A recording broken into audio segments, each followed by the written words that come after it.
vibe and sound.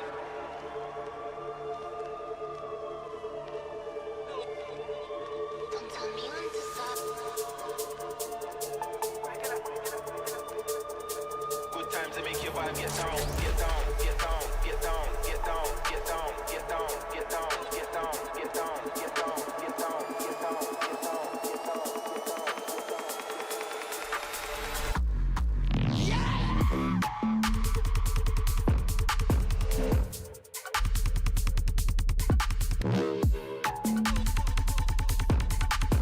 Don't care if you're the talk of the town.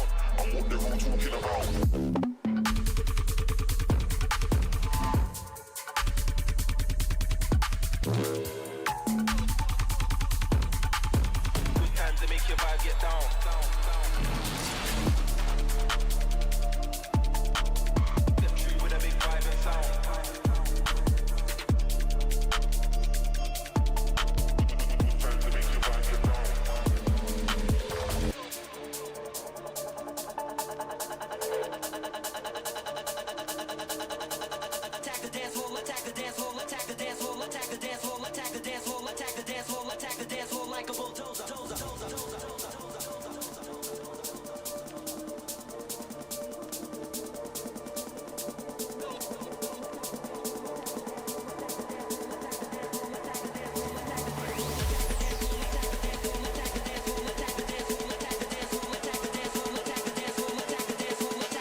Slow.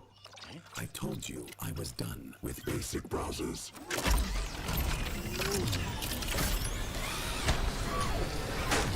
Your setup wants Opera GX, and you're holding it back.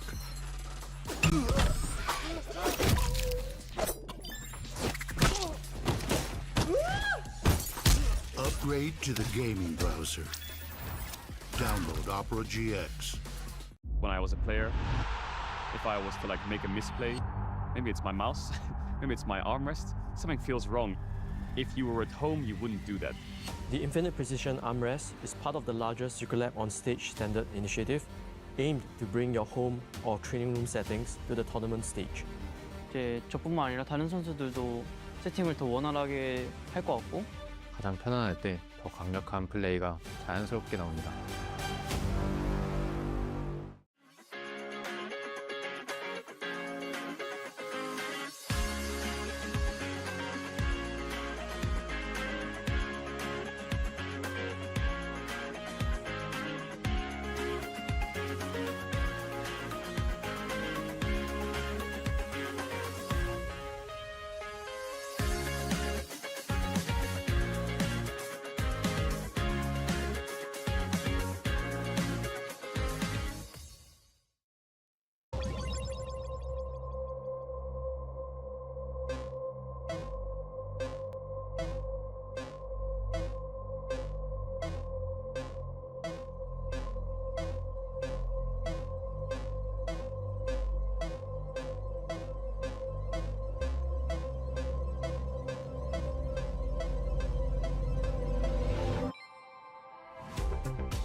Tired of the off-season blues once Worlds is over?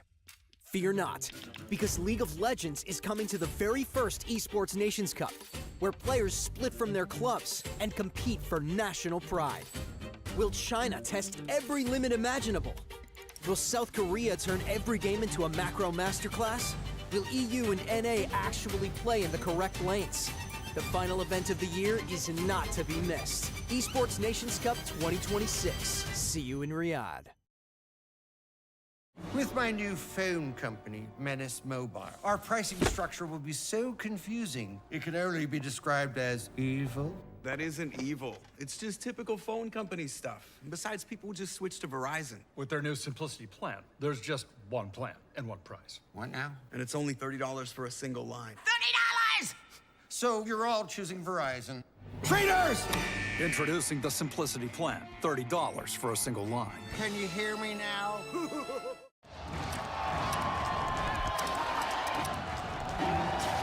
Red Bull gives you wings. Times like this are where star players shine and new legends step up, where legacies are built and dreams are either realized or ripped apart. He still doesn't die! You cannot step the faker and expect to live to talk about tomorrow! He pops it well as the arcade storm, doing so much work in Genji! They are just going to ace them! In esports, legendary moments demand speed, scale, and soul. Players and fans bring the heart. Technology brings it to life. Every frame, every stat, every decisive play. In partnership with League of Legends Esports, we're driving digital innovation that empowers the esports ecosystem to keep expanding.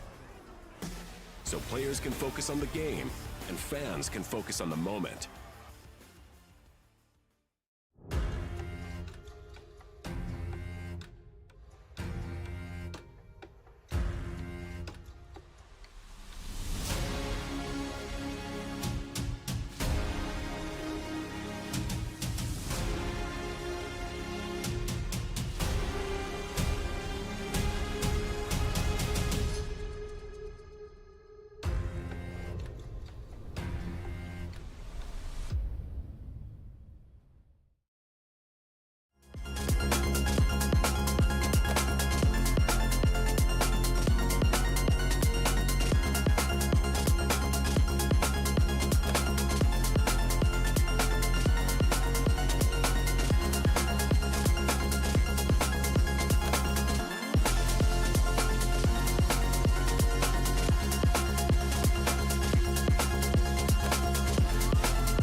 달라 포기해 넌 모자랐다 여기까지 뭐다 갈수록 더 특별해질걸 이제 받아들여봐 Yeah, focus on me 날 봐 눈에 띄지 못하잖아 머리 어깨 무릎 하나하나 빛나지 Yeah, 언제나 focus on me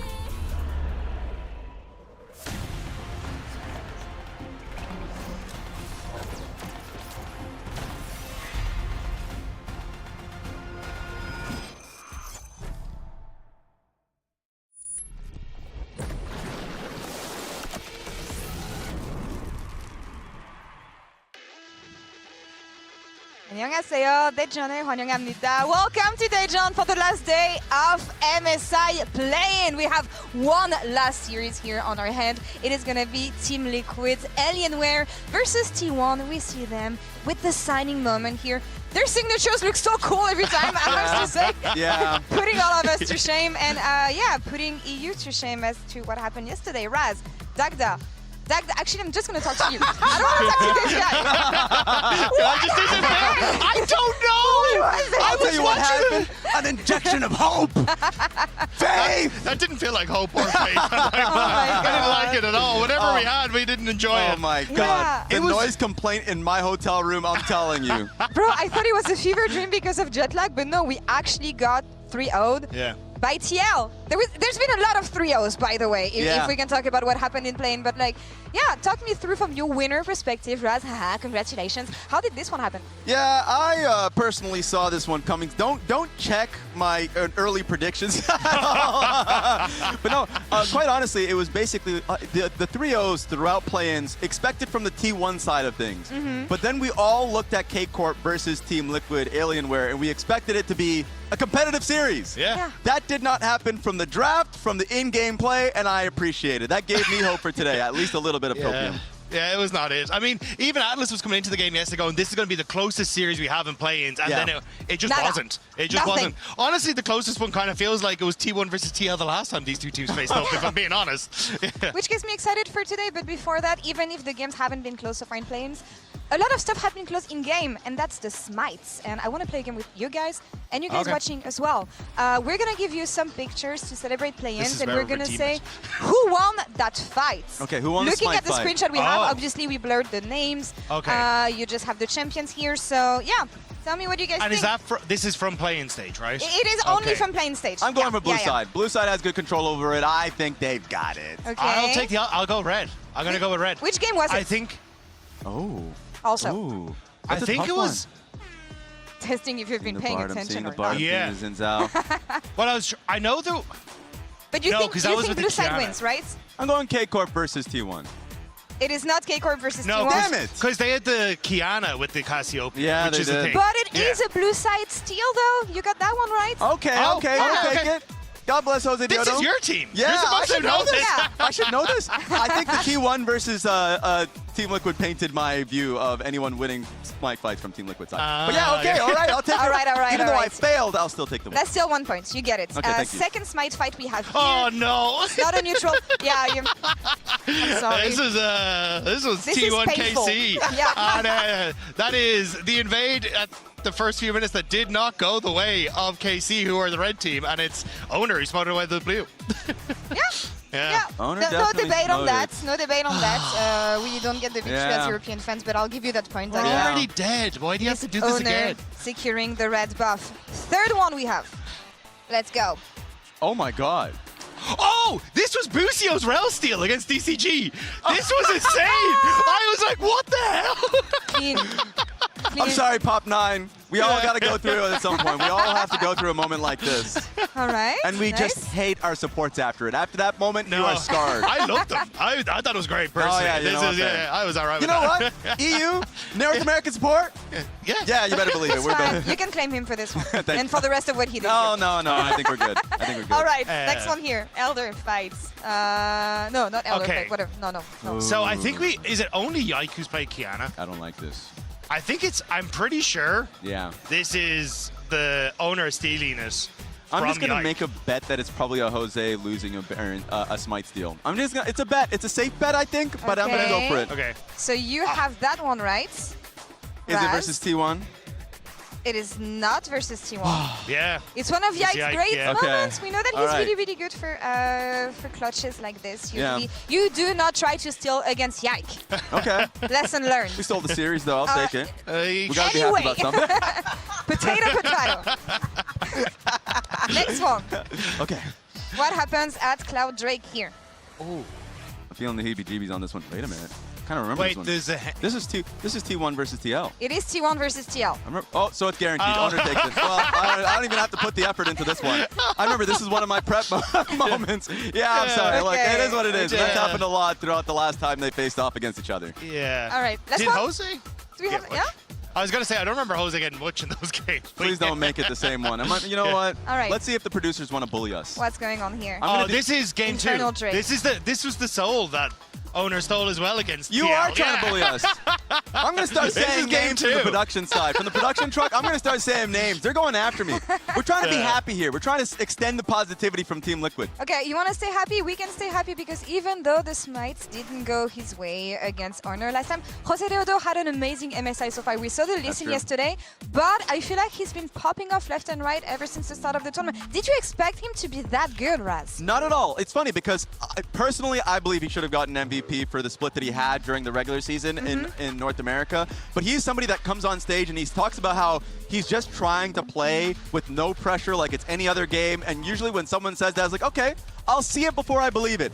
And I've been seeing someone who is just in flow state constantly and performing really well on an international stage. So yeah, I think the performance that we have seen, I did not expect, and I love it. And I loved his adaptation over the course of this, the couple of series he's had as well, especially against T1 last time, because he got to shut down a ton of those plays in the bottom lane. Yeah. He was constantly adapting to what Owner was trying to do. And then it kind of came into these skirmishes where it really felt like Jose Deodo was taking over. And I love that he had like some of the counter picks available, like the Poppy, like he had some of these cool picks. We got to see the Lee Sin from him yesterday. It felt like Jose Deodo was really popping off. And against someone like Owner, you have to be able to control that bottom side of the map because you know that's where he's going to play to. Whoa, bring that screen back up. Who did that? Don't look at the smite. Who did that? Close your eyes, bro. I swear the production is out to get us. Okay, let's just, today's a new day.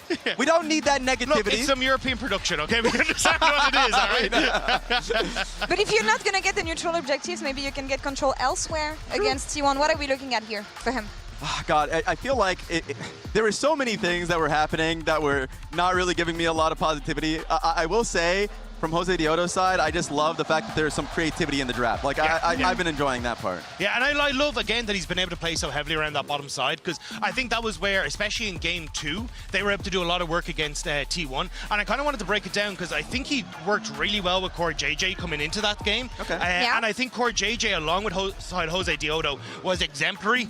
But really, I want to highlight what Core JJ was able to achieve, because his Nautilus in that Game 2 was absolutely spectacular. So on your screen, you can see the T1 went for this invade on the bottom side and ended up catching Jose Deodo as he came across. He's just burned flash, and now they want to try and follow up with this. But as we start to play it out, I wanted you to keep your eyes on how Core JJ ends up playing this fight, because it's instrumental to blowing this game open in front of Team Liquid. So as we get this initial engage, you can see that basically what T1 want to do is try and jump on towards the backline of Team Liquid. But immediately, you get this play coming through from Core JJ, where he ends up hitting by with that hook, so he interrupts the Q that's coming through. He completely ignores Keria and will then immediately slam another ultimate on towards Pays, which then shuts down any sort of follow-up that's coming through. And at this stage, Team Liquid kind of realize, okay, we have this big ultimate that's come across the front of us, and what we want to do is play back up into this choke point, because if we can get T1 into this sort of position with this TLAW who's starting to come down from the top side, we can actually play out this fight.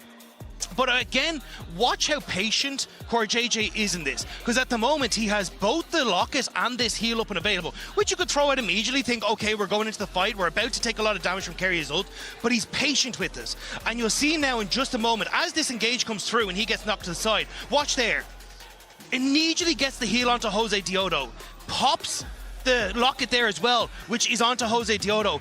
And that is the one thing that keeps Jose Deodo alive, because now he's able to run up into this position, which draws T1 deeper again into this choke point. And it's going to be Pays who's trying to follow up on this play that actually gets clipped by Quid.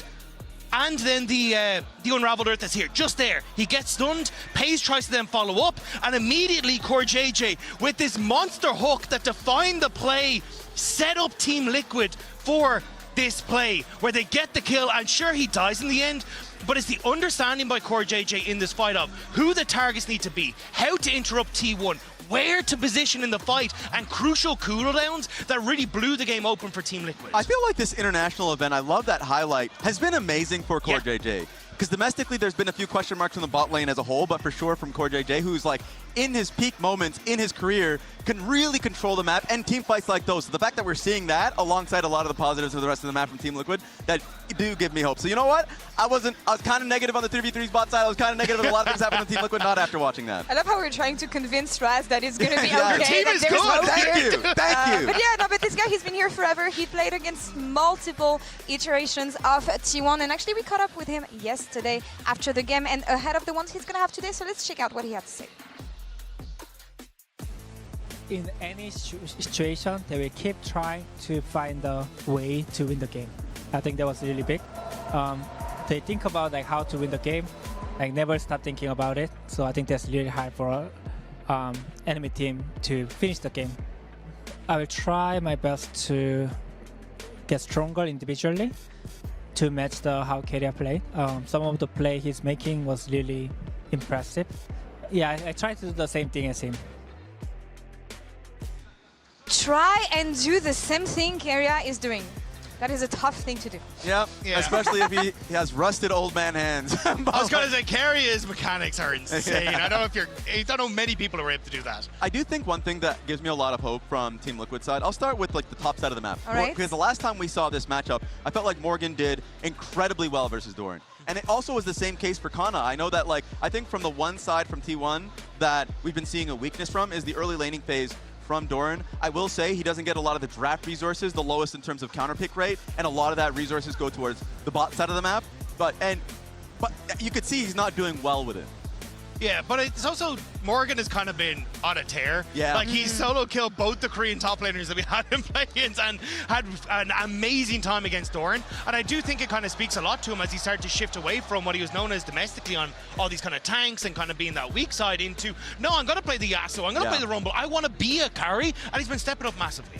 One thing I'm concerned about, though, all these things I'm saying about the early laning phase, Doran, when he gets to these later game team fights, have been a tear against us. I mean, that's the thing. You look at Doran, and often you're going to be like, yeah, sure, he might be one of the weaknesses for T1, but for me, he carries his name so well. He's the shield for this team. He is the guy who, no matter what happens, even if he underperforms, he doesn't get any attention, he doesn't get any counter picks, but he's going to be able to protect his team and actually find ways back into the game. So how much do you want to bet on this early laning phase from Morgan here? How impactful is that going to be? Not as impactful. Not as impactful. I still think about that Gragas flank that he had versus Team Liquid, where he just kind of won them the game.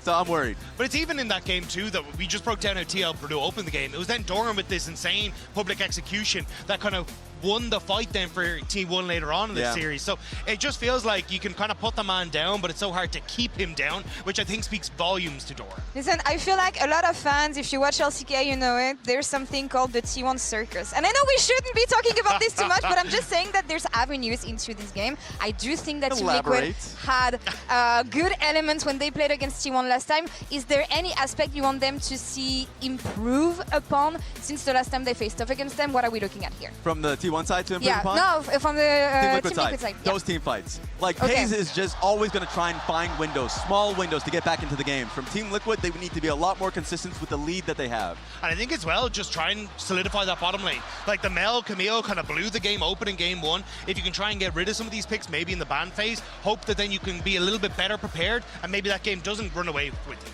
100%. Like, I think the early prep from Team Liquid has been great, right? Yeah. In game one, their early level 1 prep was phenomenal. And then the team fights happened, and guess who's winning a lot of the small skirmishes? It's T1. So, like, the early mechanics is just great from that team. I think the prep is on point from Team Liquid. Just need to see better team fighting. Let's check out what the fans think here with the Mastercard fan prediction, as I think it's going to be very one-sided, but still, I want to see who hopes.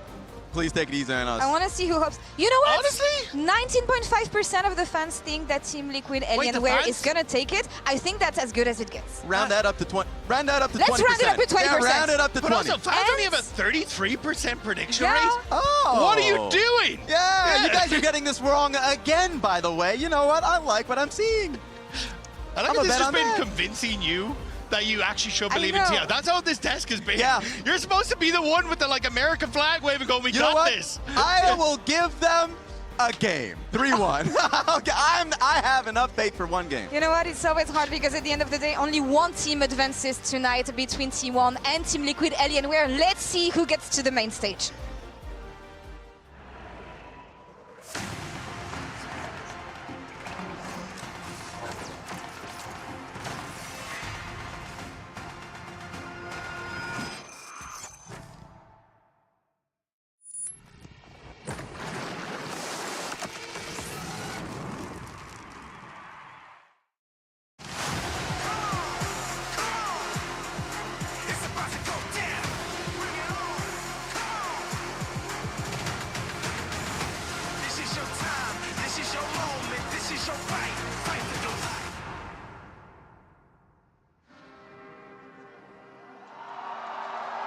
Welcome, everyone, to this incredible series, the final series in the play-in stage of MSI 2026 between T1 and Team Liquid Alienware.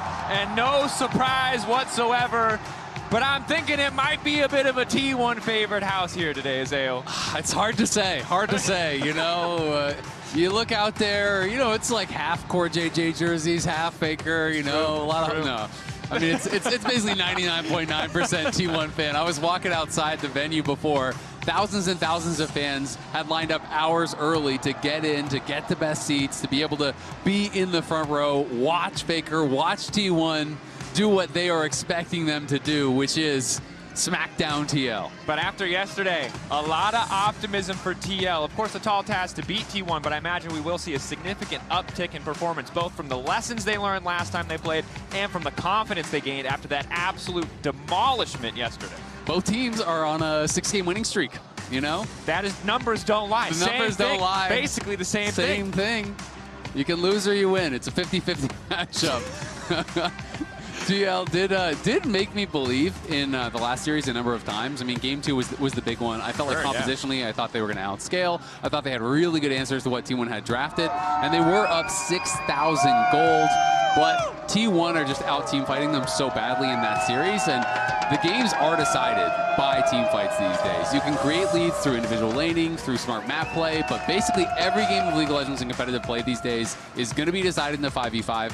And TL were clearly a couple steps below where T1 was, right? You know, T1 was just better in the 5v5. And so TL, if they want to get a game, if they want to have a chance in this series, have to be able to have the incredible early games that they had last time, and then pair that with much better team fighting. Yeah, and against a team like T1, we just have to understand that it's really just not over till the Nexus falls. 6K gold lead, 7K, 8K, it does not matter. This is a team who, if a single player missteps or underperforms, will find a way back into the game, even in situations that for a lot of other teams in the world would be unwinnable. But now we enter picks and bans presented by HyperX. Here's the big thing for me. Want to see if we get more of this priority on Keria early champions. The Camille immediately banned, and what we've seen across every series thus far at MSI is this champion is a terror. Wouldn't surprise me if for main stage, she just becomes a permanent ban. Yeah, absolutely. I mean, it has been pretty terrifying. It's also one of these things where I think it is kind of more about the player than the champion, is my initial read. You know, whether or not that stays true, it's hard to know, but we will find out. There's just so many scary champions against Keria, and that's kind of the problem, is there's so many threats on T1 that you can't just throw all your bans in one direction and expect to win. You can't give Faker his Orianna. You can't give Keria his Bard. You can't give Keria, it feels like, his Camille now, but his Pyke has been nasty. Like, this guy's insanely flexible. It's just whatever he plays, he's going to look good, and people are like, should have banned that. And reminder as well, T1 coming in undefeated on the upper side of this bracket. They don't get the luxury of double elimination, but in this game one, they get the luxury of right of first selection both side and choosing whether they want to go on first pick.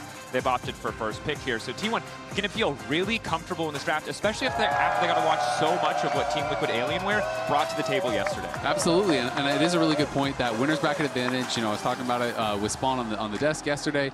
You know, he was mentioning it is about a 58% win rate for teams that both get blue side and first pick, which is, you know, what you are going to see here for T1. So even just not paying attention to the nameplates, it is a significant advantage to be first pick and blue side, and T1 have earned that by not dropping a single game in play-ins. They came in the favorites, they've looked like the favorites, and we have left Bard up for Carrier. All right, let's remake. It's 1-0 T1. Okay. Well played. There you go. Well played. 58 just became 100%. No, certainly Carrier on this Bard.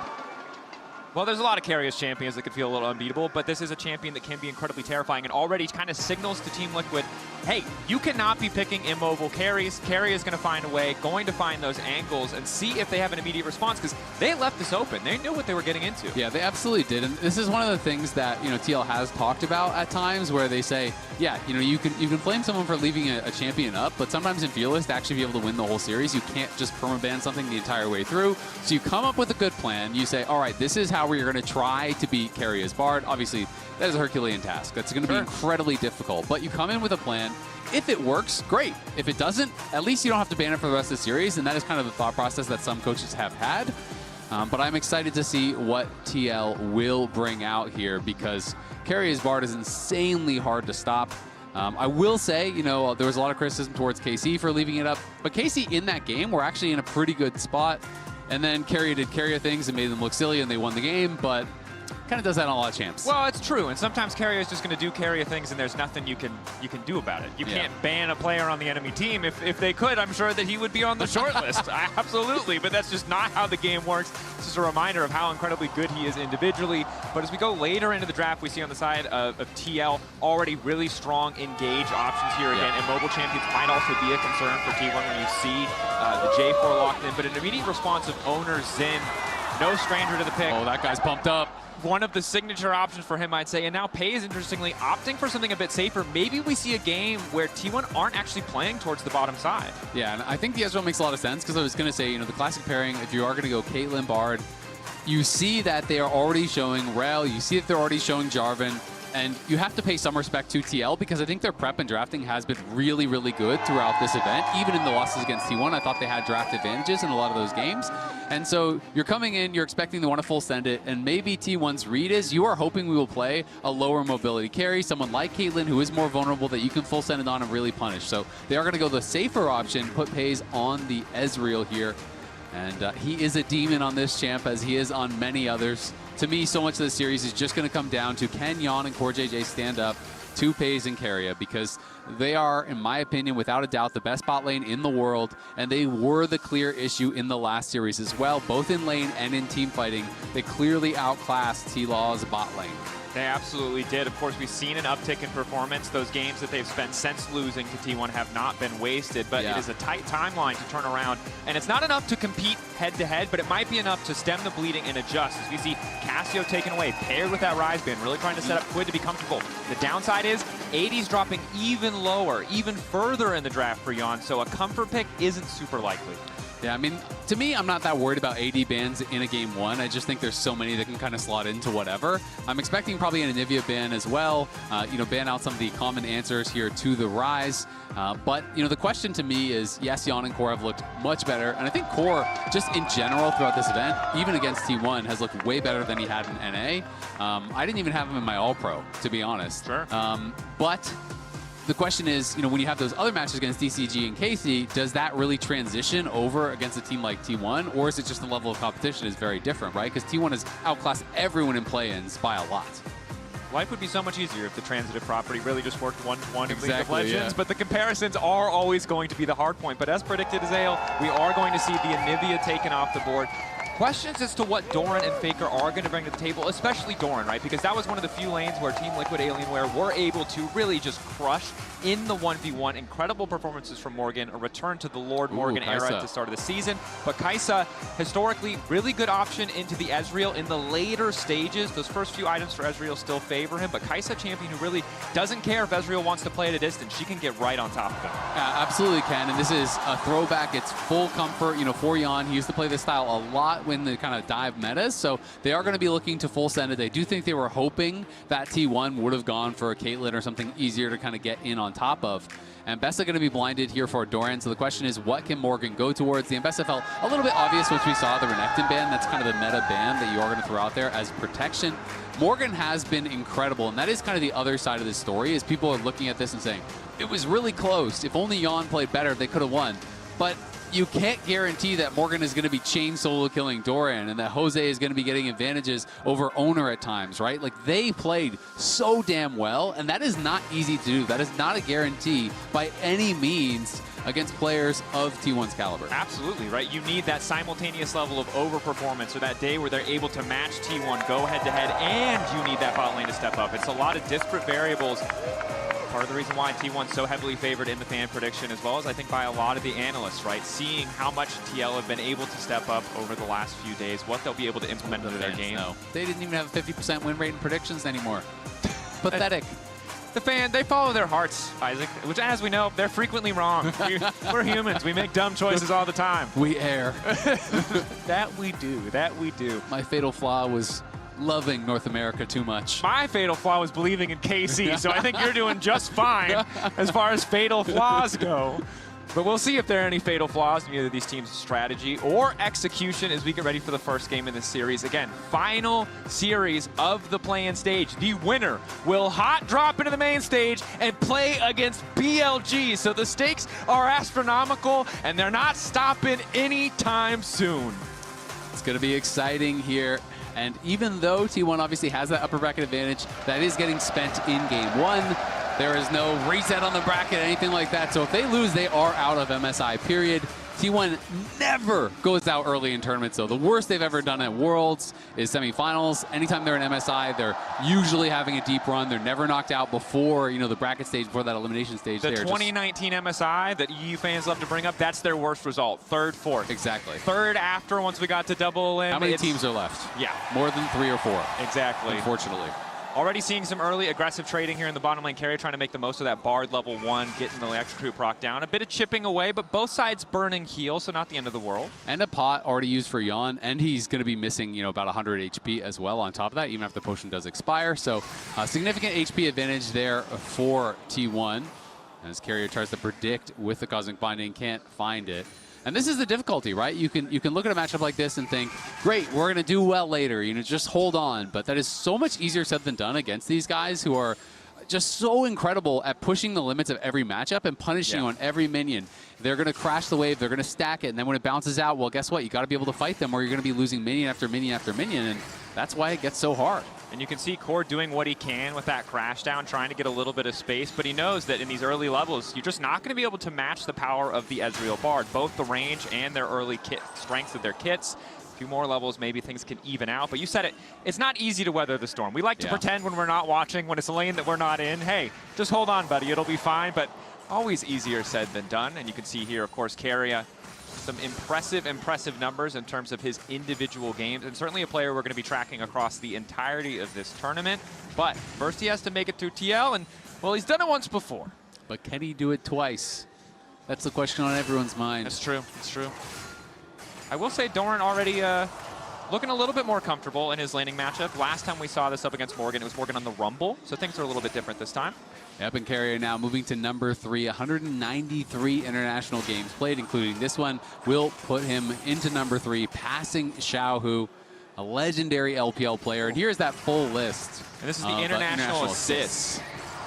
Some impressive stuff, as we see a little bit of footwork there from Core, but it's crazy to me because this, edition of T1, the most latest one, is new. The one before that even feels new. Carrier, of course, Nice job, production. Love the Animal Edition. I'm the GOAT of supports, and I like this for Keria because he knows it, and I like when a player owns it. And he's backing it up every time he steps onto the Rift. That's why we started shaking in our boots when we saw the Bard locked in. Yeah, absolutely. And I mean, it is really, really cool to see him talk about that, right? Because, you know, he talked about how that had been his goal, is to become the greatest support in the world. And now feeling confident that he can say that he is. They're looking for a 3-man dive here. Yeon is coming back. What was that flash? It's a magical journey. Bit of an awkward flash. Yeon trying to make it back into the tower, but I don't know if the tower's going to be safe for the redive because Paze is just getting hundreds of chip damage for free. 2 minions left. Q connects. They're going to take down Core. Looks like Yeon might be that quick flash down from Owner, and he manages to live. Yeon doesn't seem to be long for this world. The Q just going a little bit wide, but now Squid looking for a bit of vengeance. Rune Prison goes down, but extra damage, and he gets one back in return. Good roam from Quid to salvage a super dire situation. Yeah, really nicely done there by Quid, just ghosting down towards bot lane. He's going to catch most of the wave. I want to see this again. So this was after he had already wasted his flash. I'm not really sure what happened, if that was a misclick or if like he'd already spent his flash and it was a Hex flash I saw, but that looked bizarre there from Core. But Quid comes in. Owner had flashed out to actually dodge that turret aggro, otherwise he could have gone down to Yeon. So Quid knows he's going to be able to chase him down, get that kill, and you can see a little bit of look of frustration. So I think that was definitely a bit of an oopsie there from Core. But Quid, they gave him a lot of bans to help him out in this mid lane. They banned out the Ori, they banned out the Cassio as well as the Anivia, which are tough for that rise. And Quid is very adept on the champion and is going to be able to get an early kill, get that tier stacking right away. And pressure on him now to transition that lead, because it also means that Paze has been able to pick up that early kill, get that early sheen, the tier already stacking. Definitely a guy to keep our eyes on. Is Quid immediately going to flash forward. Follow-up is there, the flick back is there, but it might just be a little bit too late. The red buff is still ticking. Faker forced to flash away.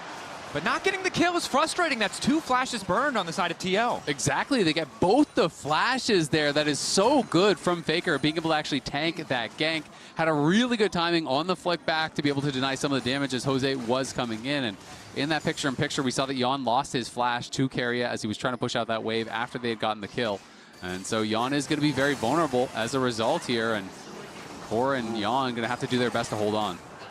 Morgan on the top side. Observer's bringing us up. Might see the 1v1 here. Doran going to get knocked back. Just barely not going to clip the wall. Doran now trying to dash through. Pick up back on the house for Morgan. Wants that extra burst damage, but it's just not enough. Doran ticking over to 6. Has the vamp. Just shreds through him. Nicely done there by Doran. You can see Morgan was trying to actually wait out the ultimate. Doran was trying to predict the ult and actually immune that with the buffer.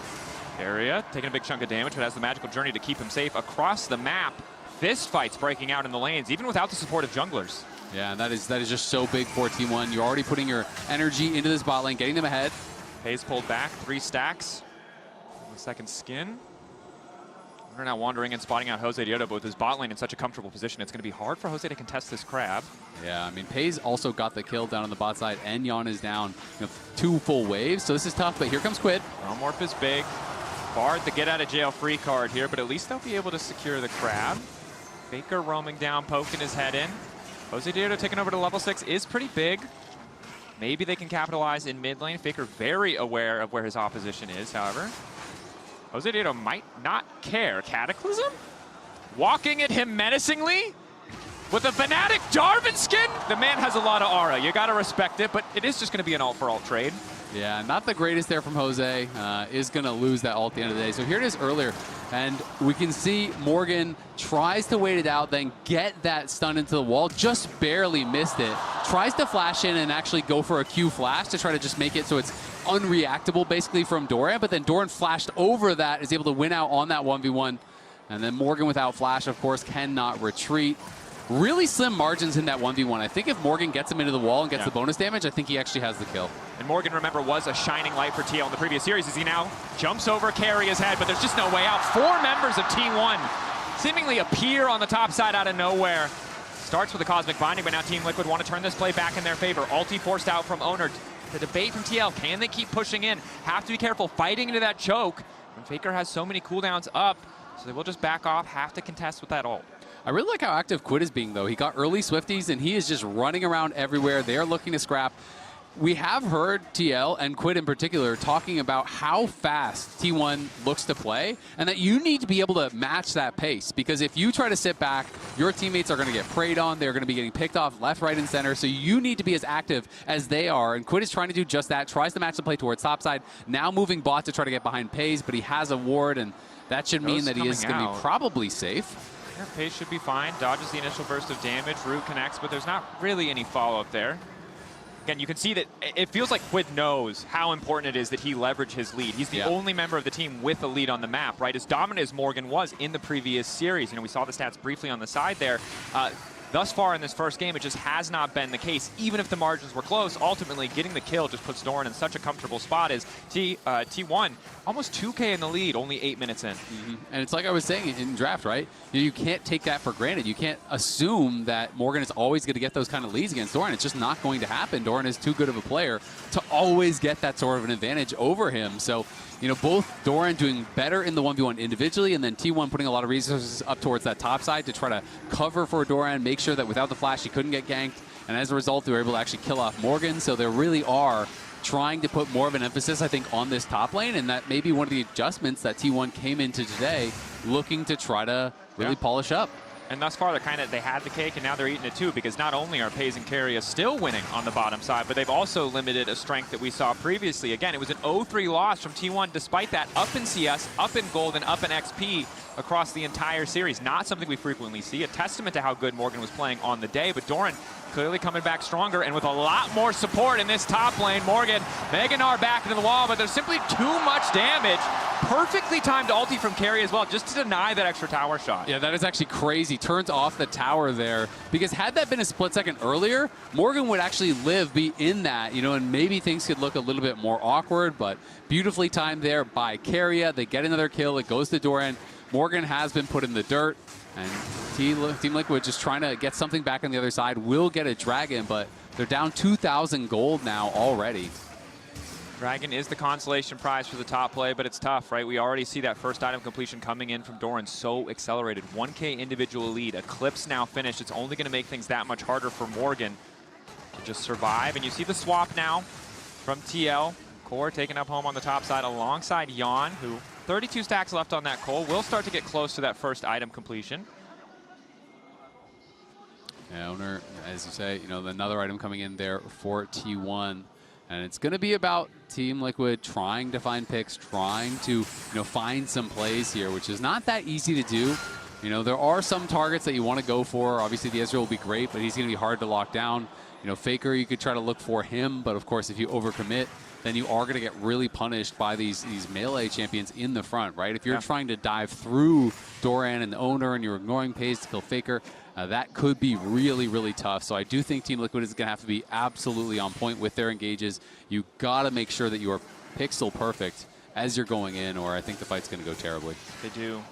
Owner finds a control ward, but is spotted in turn. Morgan about to go Mega, so I don't think we'll see a dive here, but just a continued threat. There's like no tier 1 tower is safe as Paze going to cancel the reset. Maybe T1 opts to dive on the next wave, but it would take a ton of time. And Yon already on the way. Keria further delaying the play, but I think just trying for a little bit of a tempo advantage there to deny the recall to top side. Exactly. It's Doran, because he's pushing top side. That is why he spent the ult there. Normally it's not worth it just to slow down a recall, but not only does this mean Doran is going to probably kill the full tower, you're going to lose at least a full wave if there wasn't already other minions dying there. So Doran's going to be able to get first tower gold off the back of that help there from Keria with the 3 grubs. That is such a nice play from Keria that I think a lot of people would not be thinking about. It just gives so much tempo. Now Morgan, who has been preyed on by all of these ganks, all of these plays, you know, got solo killed in a very close situation, then gets attacked in 4-man dove, 3-man attacked in the jungle and killed, and now he gets ulted there and loses the full tower. You're down 2K. Doesn't matter how well you play in the 1v1. Cosmic Binding goes a little bit awry. All eyes on Keria. Bit of revenge for the early action on the map, but Paze again still standing. Unconcerned that 3 members of TL are standing in his face, but a nice pick, a little bit of something back for TL. But should he be concerned about the 4th member? He wasn't concerned about 3, but Quid is now down here, and they're thinking about going for this dive. Yon is pushing it in, but Faker is moving, and so is Doran. Triforce completed. TL betting a lot on this dive. Weaver's wall spotted. They're going to try to burst him down as quickly as possible. They get it done, and it looks like they're going to get out scot-free. T1 continuing to push. Nice flick back onto Jose. Doran sprinting into the play, but the ghost burn by Quid means TL are going to walk away. A nice dive to knock Paze down a peg. Yeah, that is actually really good couple of plays there from TL. They kill off Keria. They immediately pull off the dive onto Paze. Quid is playing a brilliant game. Ulti, though. Quid might now be in trouble. Keria continuing to run forward. A bit of damage returned. Catalyst, a nice bit of extra healing, and could survive. Doesn't even flash. That is a lot of confidence there. You know, knew the limits. That it is, but Jan might be in trouble as well. Q2, Luckary, the Sundering Slam does not connect. Jose Dioto still here. Carry up. Playing pretty aggressive for how little health he has. The ulti! I feel like sometimes T1 live 5 seconds in the future, and it's not fair. That was dangerously close. Like the Bard play earlier. Oh, they do! They live 5 seconds in the future! Oh, man. I think they saw him walk into the brush there with that ward over the wall, very likely from Keria. Really well played by him. Again, just trying to delay. Doran does have to be a bit careful, has no ult, but Morgan, his Gnar is on cooldown as well. Yeah, I think saw an angle, but maybe a bit over eager, but now it's Quid who's moving in. Keria forced to flash back. Core on the way as well. Flash forward. That's going to be the route. Another pick. This time onto Doran. The Mikhail's not enough to keep him standing. Keria hoping he can get a way out, but he just doesn't have the cooldown. TL grabbing another. Man, what can't Quid do this game? Gets a shutdown. This man is playing 3 lanes and jungling at this point. Quid is on one, easily having his best game of the tournament so far in my view, but they are still down over 1,000 gold despite the heroics from Quid. Thankfully, Doran, you know, was shut down. They get the kill onto Keria. Morgan gets a little bit of gold back there. So, you know, Morgan just really needs to stabilize because he still has a lot of ways to go to even get towards that Triforce. And he does. Jose spotting Faker. Faker forced to back away. But yeah, even as we're watching that play happen, focused on the kills that are coming through, so many waves are being deleted by towers. So many plates chipped away at by Faker in the top lane, by Pays in the mid lane. As mid lane tower falling, making that map feel a little bit smaller for the side of TL. So as good as those kills are to bring the game back a little bit closer, still have to play clean. Pays locked up. E over the wall, flash out of the Cataclysm. Jan immediately going to chase, but Owner's on the way, and not before Jan manages to take down his opposing number. Core trying to split as best he can. Ozirio chasing Keria, and he manages to grab the kill. Owner now moving through too. Here comes Core Morgan. stepping forward, but it's all eyes on Quid to try and make the difference. Morgan moving in as well. Unraveled are stopping him from getting too far forward. Jose Dioto looking for the 1v1 versus Faker. Red buff still procced. Owner on a killing spree, but will finally drop. Faker nowhere left to go. Jose grabbing the kill. It's a bloodbath, Dracos. 15 kills, 15 minutes. What a way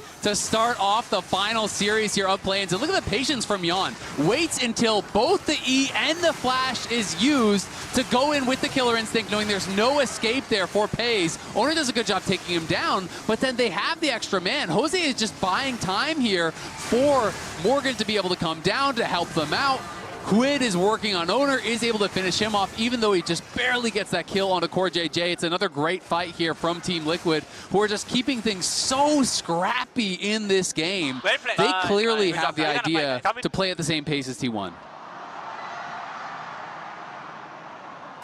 There we have the coach reactions, and you're completely correct.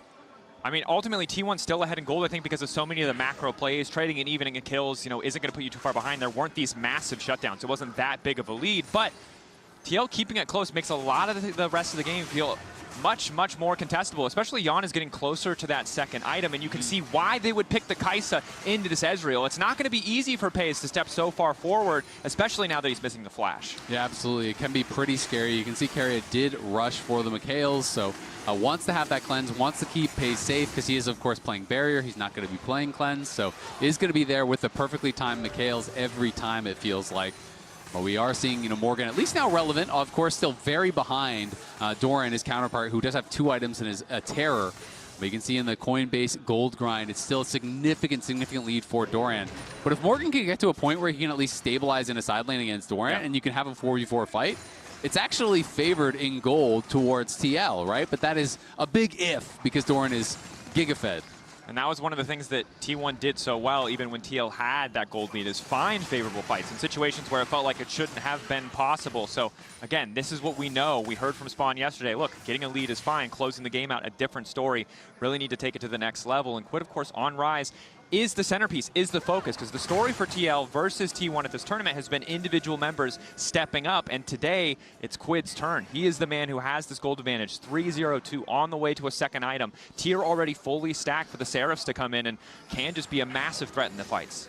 Yeah, it is really cool. And it's, even though Kai'Sa is not a new pick, you know, as far as the history of League. Sure. It is a new pick at MSI, and it's really cool to see TL just continually trying to innovate here to surprise their opponents. You're going up against T1. Let's be honest. This team has won 3 World Championships in a row. Like, you are the underdog, right? Like, you can beat T1 domestically in the LCK, and you're the underdog when you play in an international Of course, event, right? exactly. That's just the amount of that is the amount of success this team has on an international stage. Yeah, so you got to be coming out with your best in draft. You got to be looking for edges. You got to try to surprise them, because if you just play stock standard, the same game that T1 has seen 1,000 times, they're going to beat you almost every one of them.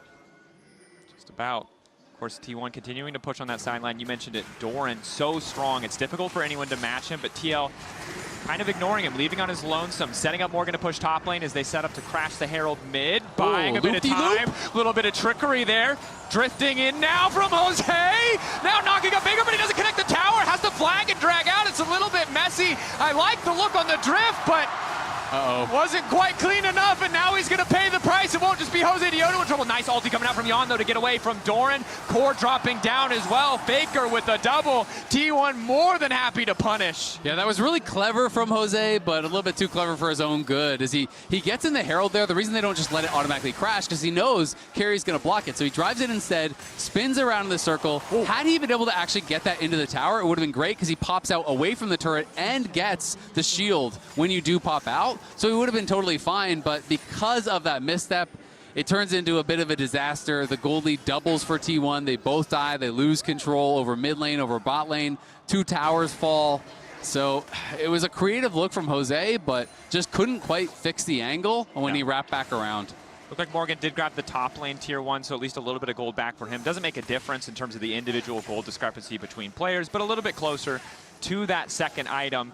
Again, good looks, but not quite perfect. And against T1, it really has to be flawless if you're going to go for something like this.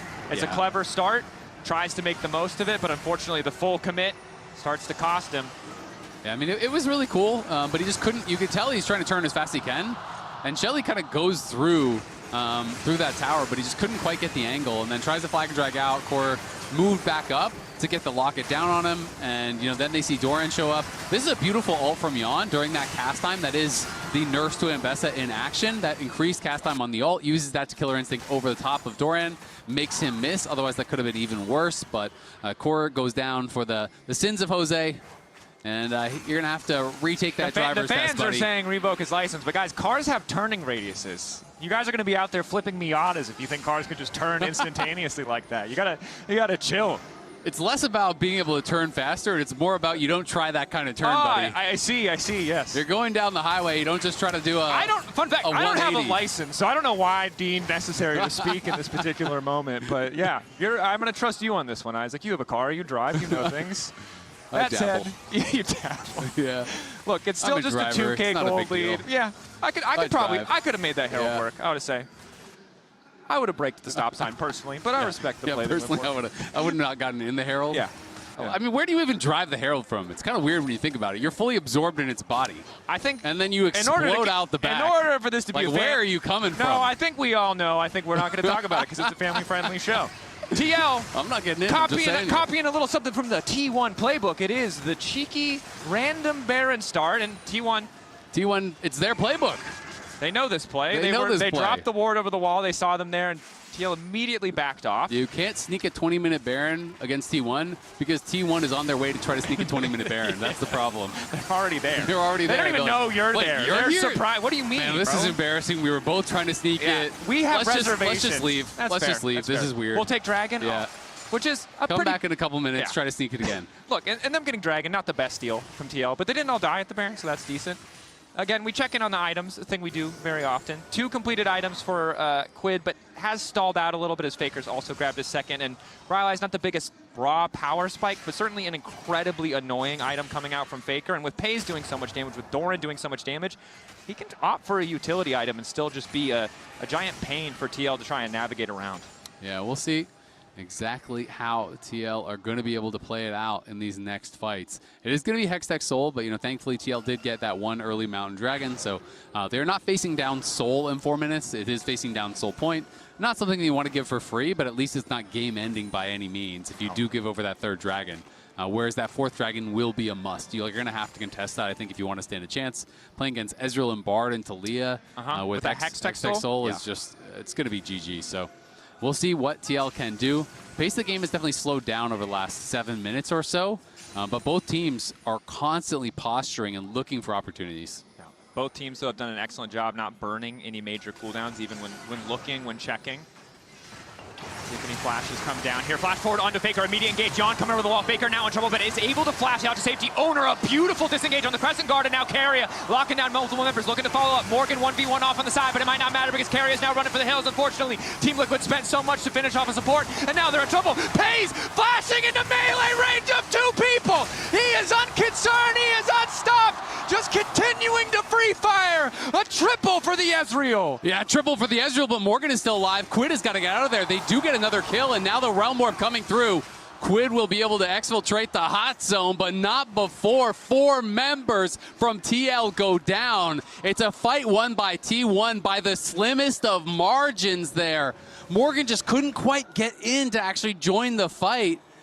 And Quid not able to get that tiny bit of extra damage he needed to be able to finish off Pays. That's the gold difference in action. Still sticking around for a second. I don't think this is the play they're looking for, but they consider it for a brief moment. And you highlighted it was an initial start that looked pretty solid for the side of Team Liquid Alienware. Check it out again now. Starts off with Faker in trouble, but T1 recovered beautifully. Yeah, it's a really nice Q flash in onto Faker, but they buy so much time for him here. The Ezreal ult goes through the whole team. Owner throws down the Crescent Guard to buy a lot of time, and then Jose and Jan are already kind of chunked into this fight. Carrier goes for a Q flash, which ends up being a rare misstep on the Bard. Whiffs on the Q flash, gets taken down, but T1 are back to live, back on Baron here. TL do know about it, but the question is, can they do anything about it? It's going down fast. Ooh, Jose under no flash, and Carrier does have ult. He's doing his best to disengage. His ulti doesn't connect. Jose, time to make the score better in the 50-50s. Jose trying to make the difference, but Owner! Once again, I look like 1 HP! This man refuses to lose an objective. Morgan in trouble. All of T1 descending on TL. Nowhere left to run. And that is probably going to be enough here for T1. The ace Team Liquid. Owner wins another smite against Jose. It was down to 1 HP, but that is 1 HP too much for TL. And T1 wipe them off the map and take full control of this game here. They're not pushing for the end, but they are pushing 3 waves and looking to deal enough damage that this one is all wrapped up. Breaking open the base. An incredibly confident take, trusting an Owner to win the 50-50, even if it's by the slimmest of margins. But T1, we saw in the previous fight, not afraid to play on the slimmest of margins. They always come out on top. TL maybe going to look for some exit kills, punish T1 if they're over-eager on recalling too soon, but what a dominant fight. Yeah, I mean, the smite was so close, but the reality is you're going to lose the fight even if you get the smite, and that's more why T1 are willing to actually flip this. Core goes in, Hex Flash over, stuns up Owner, in comes Jose. The initial smite brought it to something above 1, and then it went to 1, 278, 1, and then. So I'm not even sure whose auto attack that was. I'm not sure if that was like a Jose auto Q that actually, brought that down, or a Q smite or something like that. But either way, it goes the way of T1. The reality is, though, I think even if he steals that, they're very likely to still get aced. Maybe the rest of the carries just back off or something, and you can get a couple Barons out. But unfortunately, that is not the way the cookie crumbles. And last time these two teams fought, Owner was winning every single 50-50. And he picks up where he left off in this series, and that's a backbreaker for TL. Our production tracked it, right? 5-0, now 6-0 on those 50-50 exchanges. I don't know why they would do that. They're kind of... It's kind of messed up. Again, we got a lot of EU producers Jose's here. a really nice guy. He is a really nice guy. Really good Lee Sin. That's why T1 banned it. Maybe he'll get a shot at it in game 2. For now, though, survival is the name of the game for TL, and it is a tall task with a Baron-empowered T1 pushing in on the top side of the map. Flick connects onto Morgan. Transfish procs. Bit of an engage onto Owner. Jan still living for an extra second. Snipe, though, coming through crucially onto Morgan. Seeker not going to connect. T1 losing a member, but are still going to break open the base. TP is there for Doran just to get into the fight. T1 look poised to end it here. Yeah, Faker is still coming out of base, so he's going to be running out there. The Dragon's on the map. Doran's going to whiff on the ultimate here. TL trying to hold on. They're looking for an engage with Core. Wipe. Core right into the backline. Flash forward, looking to lock up with Hayes. Pays too quick on the trigger, though. Manages to jump out just in time. Tempered Fate connecting onto 2. Carry looking for the perfect setup. Nails it onto Quid. Cataclysm across the team, and down goes the Rise. TL found some good fights, but they could not get their footing in this game as T1 tear right through them. A beautiful game one here from T1.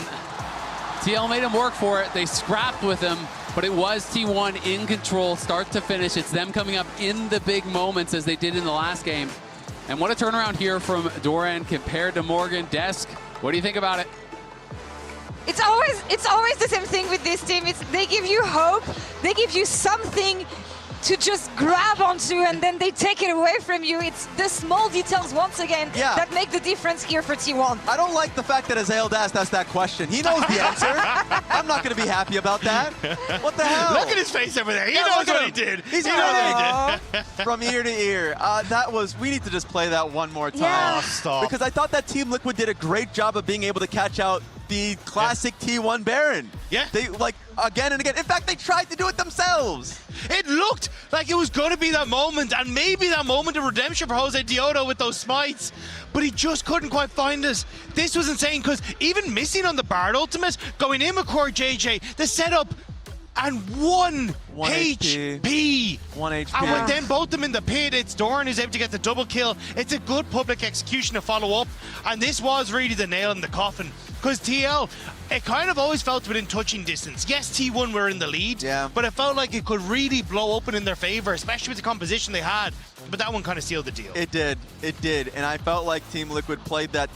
They played the later portions of that game so well. So many of those team fights, once again, Jose Diodo was doing so well. Okay, Raz, we were talking about top lane. We were talking about how Lord Morgan could make the difference here. Yeah. A lot of deaths on this Gnar. That did happen. Yeah. It did indeed happen. It did We never indeed make a specified it was a difference as well. positive difference. Yeah. Fortunately. And I feel like Doran heard all the stuff we were talking about earlier on in the show, because for our Hyper X Reflex replay, he played that early 1v1 against Morgan so well. Like, on that Mbessa, a pick that he's about to get a T1 skin on, like a world skin on. The buffer that he had on his ultimate to the ulti from Morgan, I thought really made this one perfect. The wallop comes through, but he buffer ultis the entire way through that. Flashes over the boulder, by the way. Over the boulder and the follow-up from Morgan. So he is able to, capitalize on the mistake that Morgan played. He played that so damn well. Even the step up after the ultimate as well, so he just barely gets him away from the wall. Yeah. Denies the CC that would have been his death. Like, picture perfect from Doran. There's too many things you have to be careful about when you play against T1. And I feel like Liquid came with a lot of fire here. Sadly, it hasn't been enough. Why do we have to show Keria running the show once again? He said it in his interview on stage. Guys, I haven't played Bard too much lately. Leave it open. I'm bad in the champion. He's baiting everybody here with this one again. He is. And he got the word from Doran top lane. Like, hey, I got an advantage. Can we get some help? Yeah, we're getting the entire team top side. That's the crazy part to me in all of this, is that, like, we came in and we saw T1 even in the regular split domestically, and then also coming into this tournament, it was, we're going to play around bot, we're going to play around bot. And this time around, it's play for Doran, play to take down Morgan, and they did it numerous times in the early game that really led to this big advantage. Yeah, even just that one play, even though it didn't lead to a death, guess what it lost to? A lot of dead minions in the top side of the map that we could, that Morgan couldn't get to. So a lot of the times, you're right, a very annoying Bard from Keria, but he shows it and proves it to us constantly that he can make it happen. And they wanted to test it to see if he can get it out of the way in game one, and yeah, he killed us on that. You can even see in the screens there as well, even without that help, Pays, that Ezreal was absolutely insane. It's cinema across the board, it feels like, from T1, and now you got to figure out game 2. All right, back to the drawing board. So far, T1 opens up the score against Team Liquid Alienware. Let's see what they can come up in game 2. Bard is out. You know what? It gets better. That's right? true. It does get better. It does get better.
Tired of the off-season blues once Worlds is over? Fear not, because League of Legends is coming to the very first Esports Nations Cup, where players split from their clubs and compete for national pride. Will China test every limit imaginable? Will South Korea turn every game into a macro masterclass? Will EU and NA actually play in the correct lanes?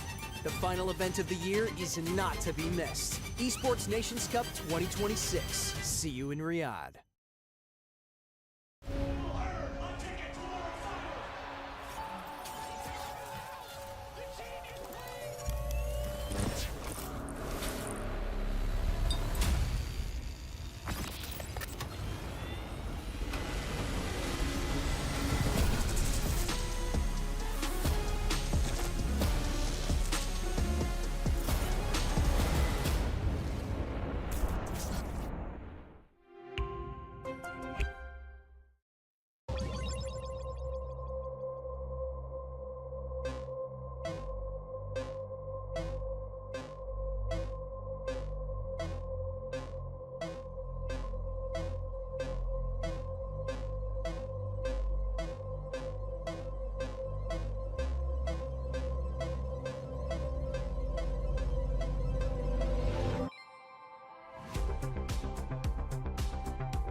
In esports, legendary moments demand speed, scale, and soul. Players and fans bring the heart. Technology brings it to life. Every frame, every stat, every decisive play. In partnership with League of Legends Esports, we are driving digital innovation that empowers the esports ecosystem to keep expanding. So players can focus on the game, and fans can focus on the moment. Times like this are where star players shine and new legends step up, where legacies are built and dreams are either realized or ripped apart. He still doesn't die! You cannot step the Vega and expect to live to talk about tomorrow! He blocked it well with the arcade storm, doing so much work in Genji! They are just going to ace them! When I was a player, if I was to like make a misplay, maybe it's my mouse, maybe it's my armrest, something feels wrong. If you were at home, you wouldn't do that. The Infinite Precision Armrest is part of the larger Circulab on Stage standard initiative, aimed to bring your home or training room settings to the tournament stage. 이제 저뿐만 아니라 다른 선수들도 세팅을 더 원활하게 할 것 같고 가장 편안할 때 더 강력한 플레이가 자연스럽게 나옵니다.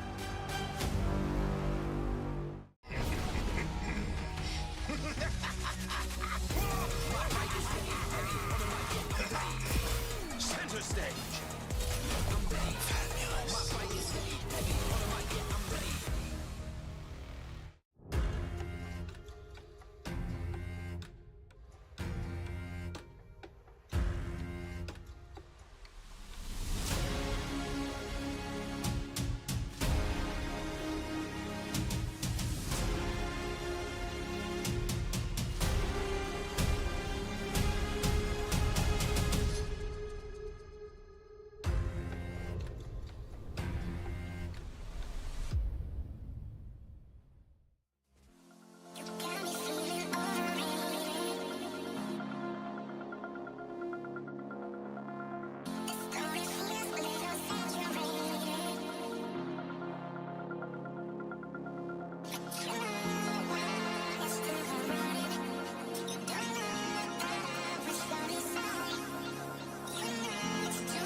Welcome back to MSI 2026, the final best of 5 here in the play-in stage between Team Liquid Alienware and T1. T1 up 1-0, and while there were a large number of incredibly scrappy fights, those last few reminded us just why T1, some might say, are one of the best in the world. I think would be pretty safe to say. Some might say. There might be some metrics we could use to track that. Maybe a trophy. We might be some of them. Everyone might be some of them. Yeah.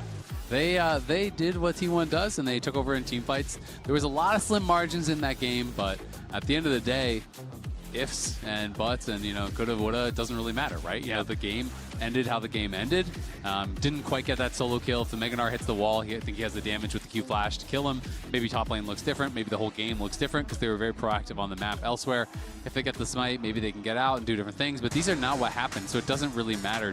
TL have to just try to reset and go back at them. And it is really, really hard because you can feel like you're doing so many things right, but it can feel a little hopeless against a team like T1 because you look at the game from Quid.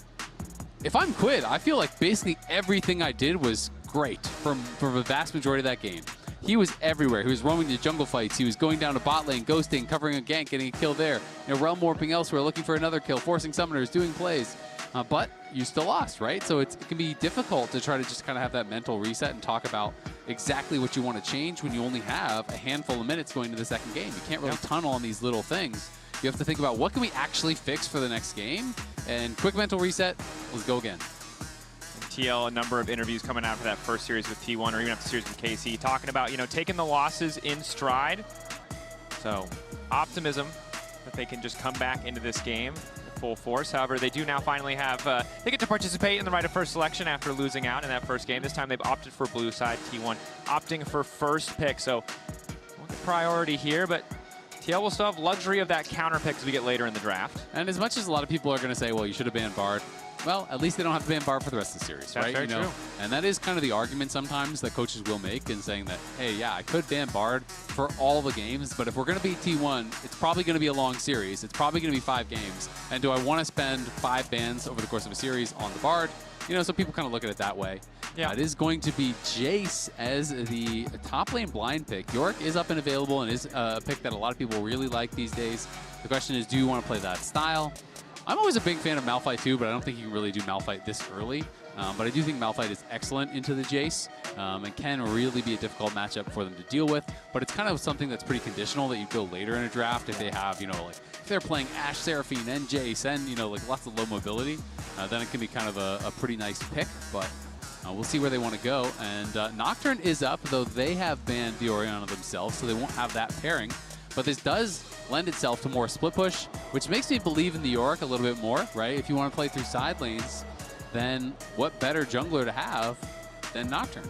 No, it makes a lot of sense, right? The semi-global pressure, the ability to shut down, potential TPs, etc. But a lot of flick-throughs here from TL. It is going to be the Rumble, so something that Morgan has been comfortable on, and now paired alongside the Nocturne. A lot of these really nice ultimates coming through.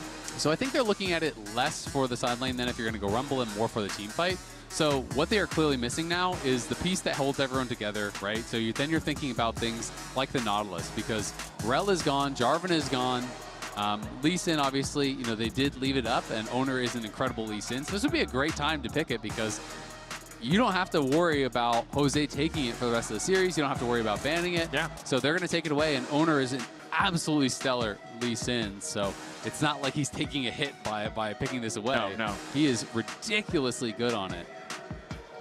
This, of course, a scary prospect. Owner on the Lee Sin, but Jose Giotto prioritizing that Nocturne, a champion who can still offer a lot of that immediate utility. But there will be some eyes on Owner in the early game, see if he can get that snowball rolling. As T1 debate what the final pick here is going to be.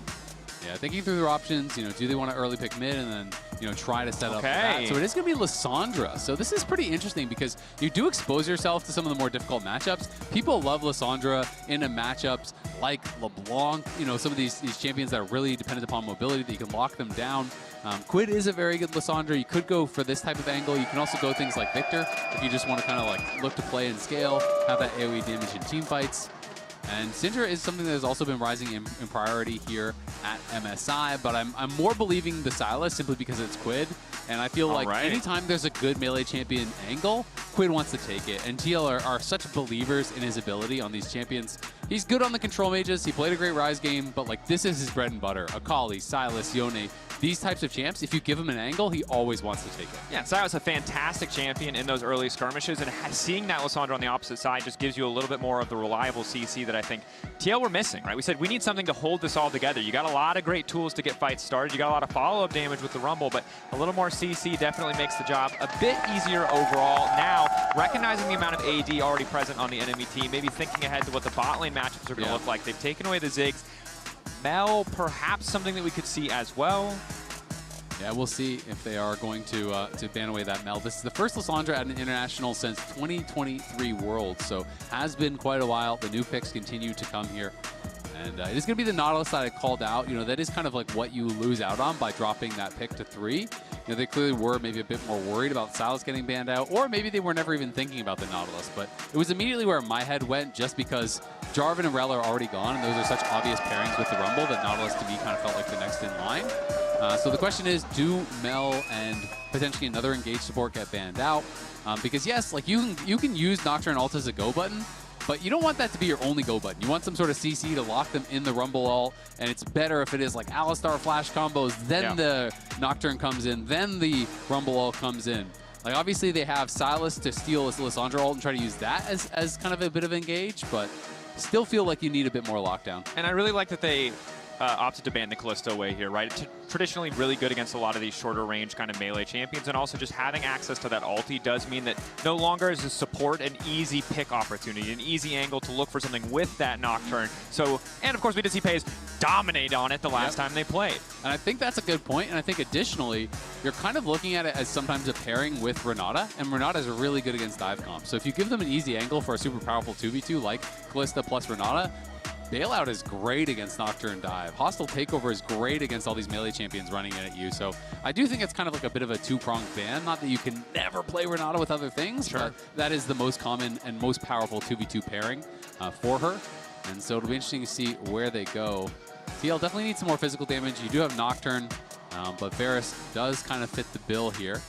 And just waiting for last pick from Core. So there is always that possibility of them getting a bit spicy and flexing things around. Yeah. I don't really see it happening here, but I think they just want to get a better 2v2. So they're saying, you know what? Varus is a strong laner. We're going to hold Core's pick. We're going to see what the 2v2 is from T1. And then we're going to try to pick more purely for lane is my assumption based on what we're seeing.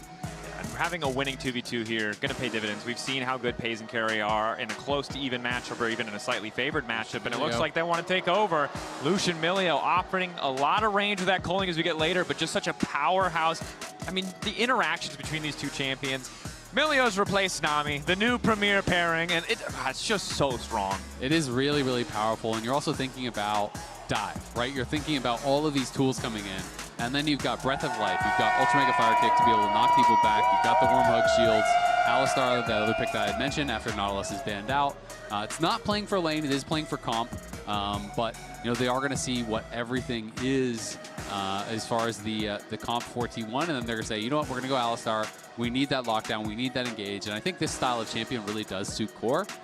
The question is, how brutal is the 2v2 going to be? Because you picked Varus for a strong lane, and then you picked a pylon to go next to him, right? And I mean, Alistar just can't do anything. You're a traffic cone. Like, you can go W level 1 and try to knock him away. No, you're so completely right. And I think this is the struggle, right? Is that oftentimes we see the vision of what TL have put together, but getting through that laning phase. Just get through the laning phase. Just survive. Just go 50-50. What did we say last time? Just survive against the Ezreal Bard. Yeah. And they died, and it wasn't the end of the world. They did find ways back into the game, but TL, I think, really hoping for a situation.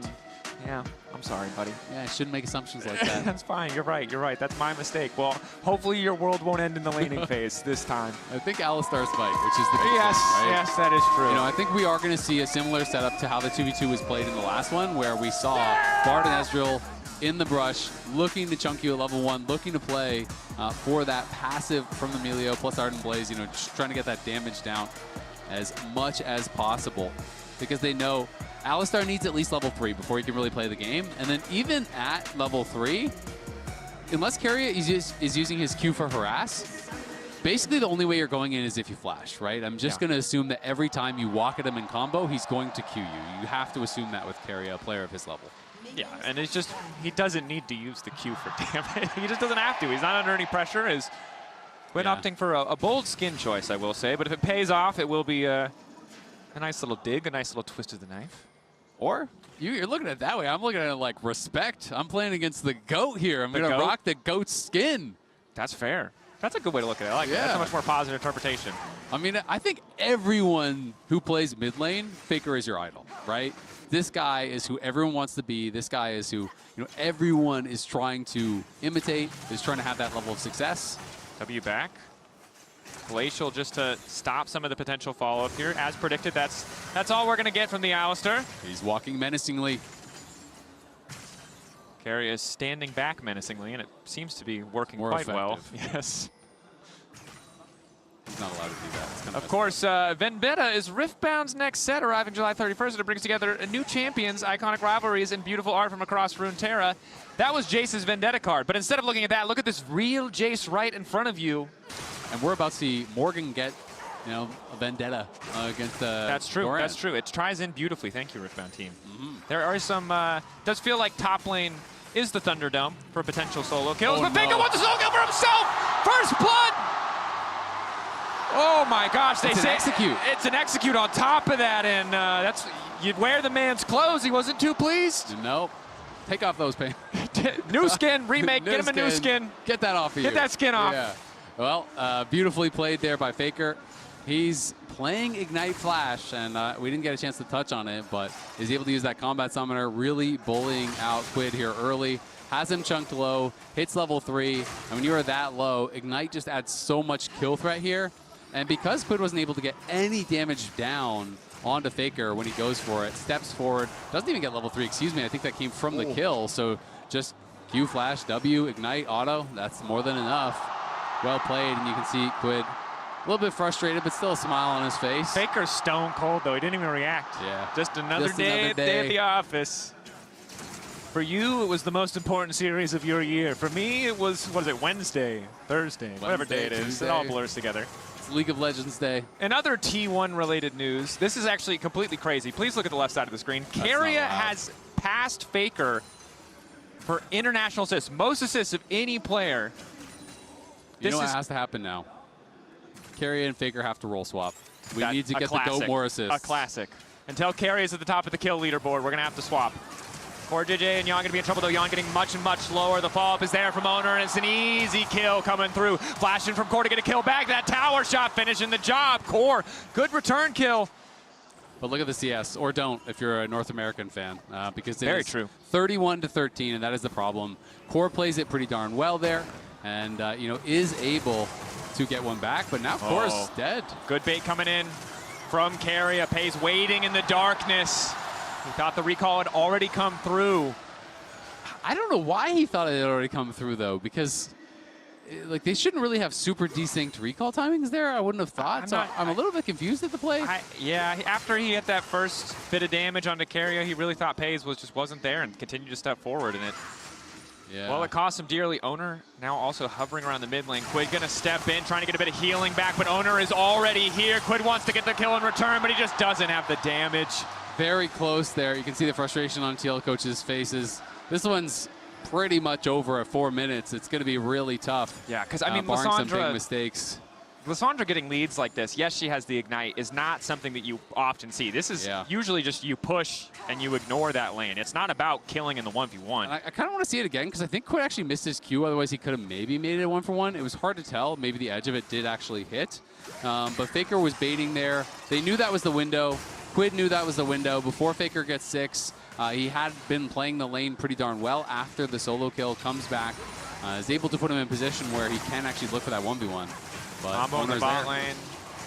The damage just not really there either for TL's bottom lane, as Pays already has the Sheen and the double buffs. Jose Diodo wandering down, but he'll be spotted by the control ward. Still a bit of a ways from level 6. And unfortunately, the map is just falling apart. Yeah, it already has pretty much. I mean, this is tough, right? For Jose, you're playing Nocturne.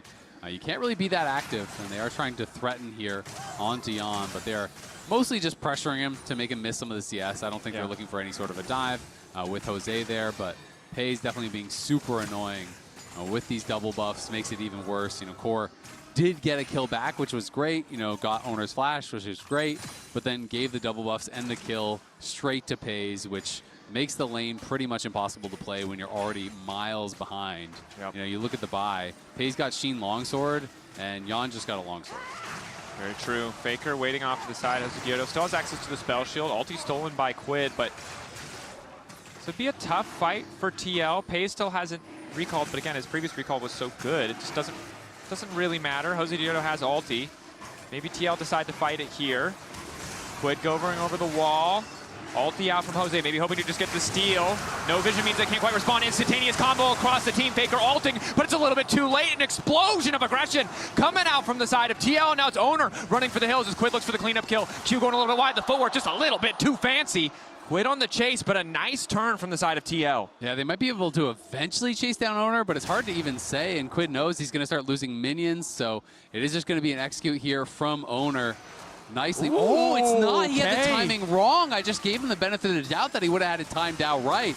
That's actually really big for Quid to be able to get that gold. After the last execute from Faker and the solo kill, it would have been so frustrating to have 2 executes against you in that way. But great job by TL fighting back. They take the dragon and gives them a new lease on life. You know, that mid lane 1v1 was looking like it was completely cooked at 4 minutes like I called out, but they're able to still find a good fight here. Core is threatening, Quid comes over the wall, they turn off the lights, they push them back, and now T1 can see nothing. So they just turn on the dragon, they finish the dragon, but then right as the dragon dies, look at this, in they go. Massive AoE combo across multiple members. The Lissandra all came out. The Nocturne Q hit a bunch of people. Jan is free firing. Yeah, Alistar dies, but that is a beautiful play from a really tough position early on here in game number 2. Yeah, and I will say, while T1 still hold on to this gold lead, you got to respect TL for always finding these fights, even at a disadvantageous position, seeing the moments where they can't capitalize. Pays taking over to level 6. Lucky for Jan, though, the culling angle was not great. But Faker on the way down. Uh-oh, indeed. Jan only level 5, no cleanse available. Punt back coming in from Core. Flash forward with the Q, locking him up. Pays caught up under tower and taken down. Excellent turn coming in from Core to shift that in their favor. Is that world champion Core JJ? Are we in 2017? Faker. Who is this man? It is world champion Faker, just barely able to make it out. And I gotta say, that's 2 plays back-to-back where it feels like T1 should have a pretty good edge, a pretty massive edge that just have not worked out in their favor. Core again on this Alistar. We saw the laning phase miserable, but in these plays he's been pretty big. And Quid, well, he might have been losing this, but again got funneled a couple of kills, and now he's sitting pretty. Yeah, he's definitely doing a lot better. I mean, just beautiful stuff from Core. He is making so many plays. That is pretty incredible to be able to outplay in that situation. When Jan doesn't even have flash, Jan didn't even have to use his barrier. Core just played that brilliantly. Jan had a great Chains of Corruption, and TL kind of pulling a rabbit out of a hat, still in a tough spot. But I mean, they were down 2K at 4 minutes. We're at 9, they're only down 1.2. It's still not great, but I mean, this is actually a playable position now from what looked like it was completely over. Definitely very true. I think the big thing we have to look at in terms of gold overall is the item it has turned into 4 pays. Essence Reaver already completed. The only person on the map with that big power spike. You're being a downer, man. You just got to give some credit back to T1 in this one. Faker goes over the wall, and it looks like he's going to die. He's going to ult himself to get a bit more space. Frozen Iceborne Subjugation coming in to get a bit more team fight damage, but Jan is still standing for an extra moment. Jose Diodo in the midst of carry and Owner wants to get the kill finish. Pays trying to save his jungler. Jose Diodo snipes him with the Q. Jan versus Pays in the pit. Jan's got the damage. Manages to get it done. They completely ignore Jan in the fight. He stands, he fires, he stacks the lethal tempo. And a completed item or not, he makes some pay for that one. Core went down early in this fight. Owner, T1, they go in. They try to engage here onto Core, but Core does get his combo down. He knocks out Keria there, and the stolen melee wall buying a lot of time. As you can see, Jose goes in, he's focusing down Keria, but look at T1 just completely ignoring Jan the whole time. He's lethal tempo fully stacked. You are standing melee range of him as the Lucian, and you are still hitting Jose Diodo, who gets the Triumph proc multiple times there. The barrier comes through. Jan, look at the cooldowns there. The split second the ulti came up, he popped it. Didn't end up needing it at the end of the day, but that is huge. They thought they could just kill the Nocturne really fast, but he got the passive heal, he got multiple Triumph procs, and he lived so much longer than they were expecting that ignoring this Varus, who's supposed to be so weak, so useless, really came back to bite him. And my, raining on your parade a moment ago was the gold deficit, but the gold basically dead even now. Isaac, a very, very playable game. T1 similar to last game. Gold, a paltry sum. A paltry sum. But now the pittance. I like how we have the Lord Morgan on the top side. Needs to get more of a tithe from Dorn here if he wants to be a lord. He's a little bit of a broke boy at the moment, a little bit behind. But the rest of the map looking comfortable. Jose Diodo 2-1-3. 5 seconds till that ulti's up. Winnable. T1 ready to make another play in the bottom lane. Yeah, I mean the scary thing is, you know, obviously if you're an NA fan, you are excited that we've pulled back to parity, but we've lost so many games against T1 with you lost with a 6K gold lead. Yeah, it's exactly. one and that's step happened at a multiple time. times for Yes. TL. So, yes. you know, including the series that Spawn was referencing, where they were, you know, at EWC, played in Game 3, up 6K, final game, ended up losing that one too. So T1 always cannot be counted out. This team makes magic happen time and time again. As Morgan was expecting a contest, so he just walks down towards the Dragon. He's going to be there if they need him. And TP's back towards top when they see that T1 is not contesting. And our production team keeping us humble as they flash the gold graphs there. You can see 6K gold lead, 1.2K gold lead. Those are the games we talked about where it did feel like there might be an angle to win. But again, it was so much about the mid to late game. So as good as it is, as comfortable as it might feel, for a lot of people who aren't NA fans, probably shaking right now, not certain if they could be excited yet. Yeah. Still have to close it out for it to count, for it to mean anything. And T1, a team that adapts so quickly, even in disadvantageous situations. You just got to remember, if you're winning, it's because you're really good. If they're winning, it's because they're tryhard. They're just sweaty, you know? All right, Faker walking away. Ulti's still there for Quid. Very try-hard of Faker to walk away. I think it's safe to say. Didn't want to just die crazy. to Quid. You're not going to stand and fight there? You didn't want to just... Honorable 1v1. Die, that's fine. All right. Cool, man. T1 do have that slight lead, but it is a couple Dragons now for TL. Able to win both those fights over by the Dragon. That is massive for them. And they would be moving in towards Mountain Soul, which is actually quite nice for their comp when you're thinking about Lissandra, Jace, Lee Sin, all of this upfront damage, so much burst that's going to be coming out from T1, which would be terrifying. You know, giving champions like this Varus in particular that additional survivability to maybe be able to live through that initial burst. And I'm going to be interested to see, you know, where Jan goes with his build from here. He had gone Rageblade last time. You know, he did go Shiv first. Yep. But I did, you know, I was talking to Spawn and talking about the potential of going more like HP-centric builds against some of the teams where you don't need to necessarily non-stop auto. And I'll be interested to see if he is going to consider some of those, you know, going a little bit more defensive because there's so much burst. Oh, ulti coming in from Quid, dash forward as well. Kingslayer to get more damage down, but Owner is now here in the meantime. Quid gonna be in trouble. Owner arriving just in time. The rest of TL on the approach. Quid living for an extra second. The difference, the locket of the Iron Solari keeps him alive. Core absolutely clutching this game thus far, but it's gonna be tough to lock down Owner, trying to use Jan to escape. W over the wall, flash out to safety. The man's got too much style, too much class. Yeah, he's got swag. Well played there by Owner to get out, but still it's a big win. Morgan looking for a potential solo kill. The last minion died, otherwise he would have gone. Coin coming in. They know Core is in trouble. Has already popped the Unbreakable Will. Quid steeping deep. Jan wrapping around Ultra Mega Fire Kick to push Jan back. Quid debating if he can go forward. Abscond, abduct. Carrier ready to body block, though. Has his ulti to cleanse out if he needs it. Good discipline from T1 to retreat as a unit, not give that flank angle to the side of TL. Yeah, well played there by T1. Very cognizant of the fact that Quid could be coming in. And if they overcommit there on the Core, they would get collapsed on. They could be down a man and maybe taken out. But it's another brilliant play from Core. Gets there just in time, keeps Quid alive with the locket. You know, yes, Owner does escape, and that was really nice for T1. But at the end of the day, it's still the 1-for-0 on the kill. On a play that T1 were kind of going for initially. They're the ones kind of setting it up. Faker, again, was trying to go for that same play he did earlier on Quid. Trying to bait Quid to go in aggressive, knowing the Silas has to do that to trade, and just playing behind him. Approaching the bottom lane, Glacial Path coming out from Faker, trying to escape platform. Hozirdo, he knows that Faker does not have ulti for at least a couple seconds. I don't think the calculation is always going to be perfect, though, so Hozirdo backs away. Doesn't want to overforce on the dive. Instead, happy to grab the plates. Yeah, they're happy to grab the plates. Not so happy to lose your flash for that, though. He really thought he would be in range to get the tether, and I think he was expecting an insta-W from Faker, so he flashed in and spell shielded it immediately, you know, because you're not going to be able to react to the W. It's just too fast if you're point blank. So he did try to kind of guess on it. The end of the day, though, they do get first tower off the back of that, so TL going to be still really happy about this. You were down 2K at 4 minutes. You're now up 1,000 gold here at 15. Definitely a good look. T1's response on the top side does result in the tower of their own. Well as the Herald. Excuse me, the Grubbies. No, Herald. There they got both. They got both. Feeling comfy as owner now. Another retreat necessary. Ulti coming in. That's going to be no way out for Doran. Jose Diodo this time nails the spell shield. A 1v1 in the mid lane. Yon trying to battle with Paze, but Paze too damn strong.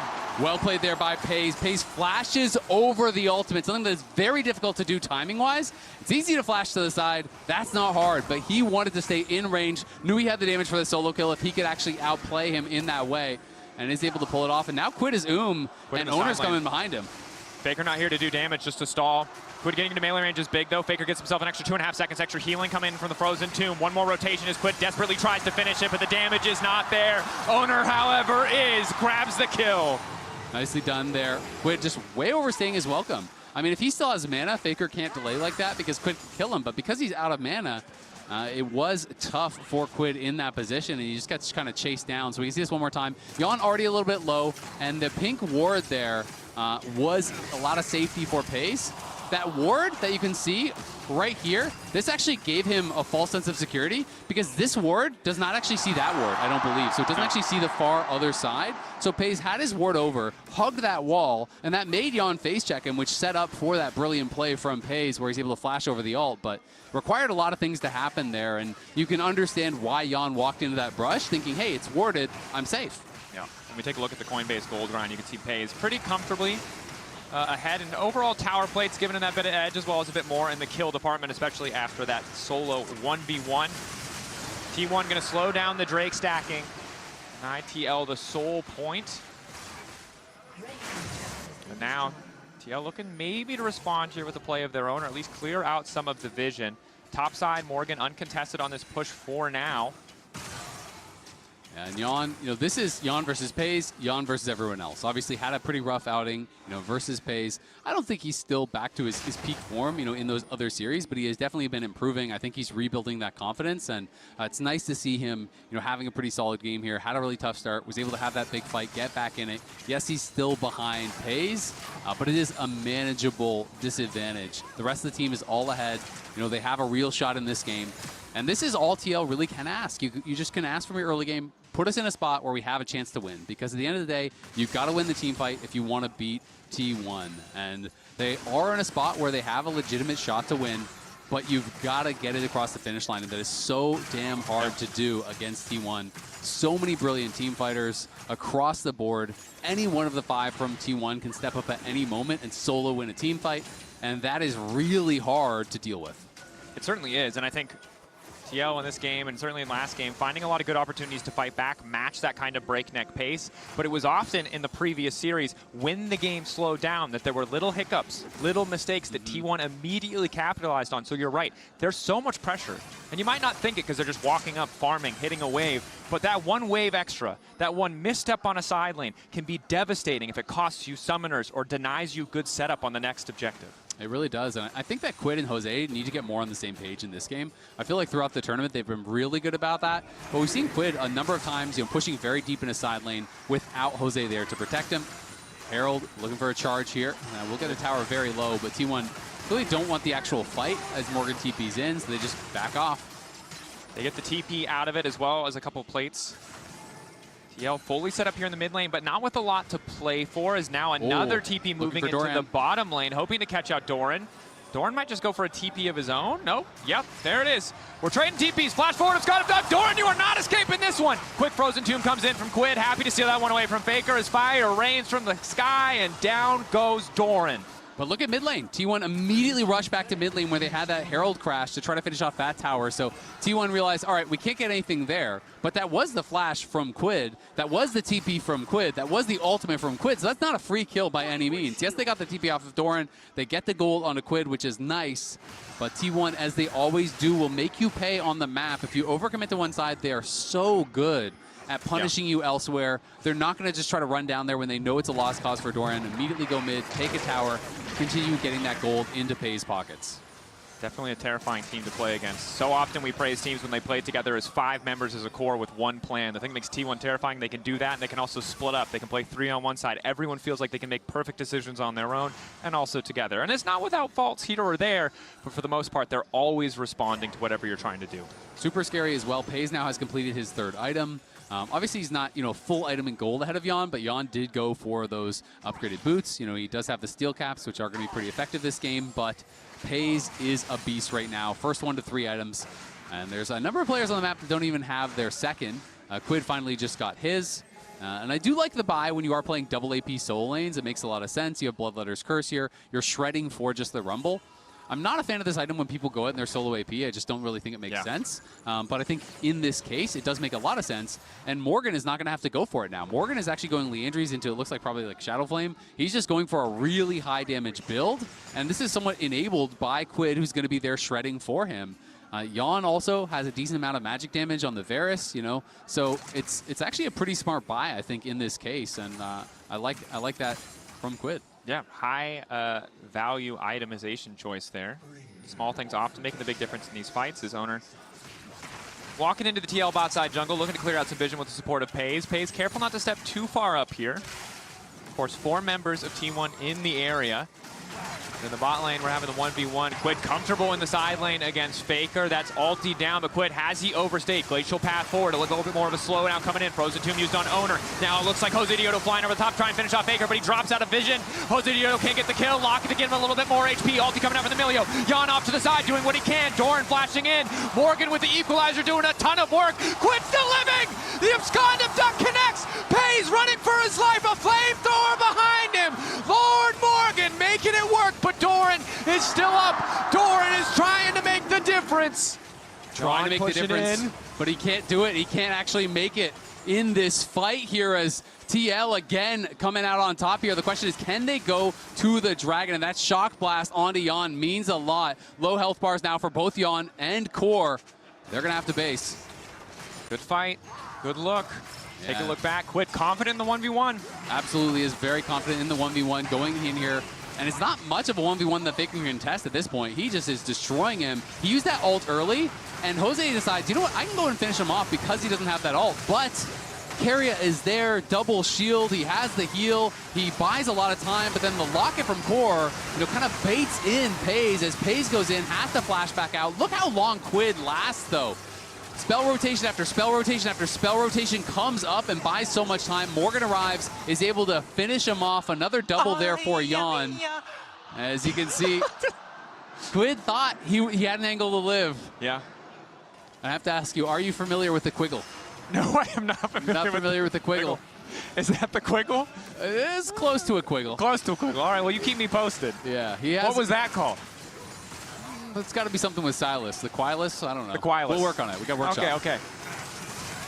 The Quilus. Some tools to defend his team, but it's Core! Core-man ult! Kicking everything off. Billy ult across the entire team. Equalizer doing damage with Faker in the midst, slowing down the advance of TL. But it's looking good for the boys in blue. TL on the way to the pit. A double for Jan. Core JJ! Say the name! Oh my gosh, he is on fire in this tournament. This one not going to be stolen away. They're going for Baron. They're going to get so much off the back of this. That was a 4-man combo from Core, who just flips the game on its head.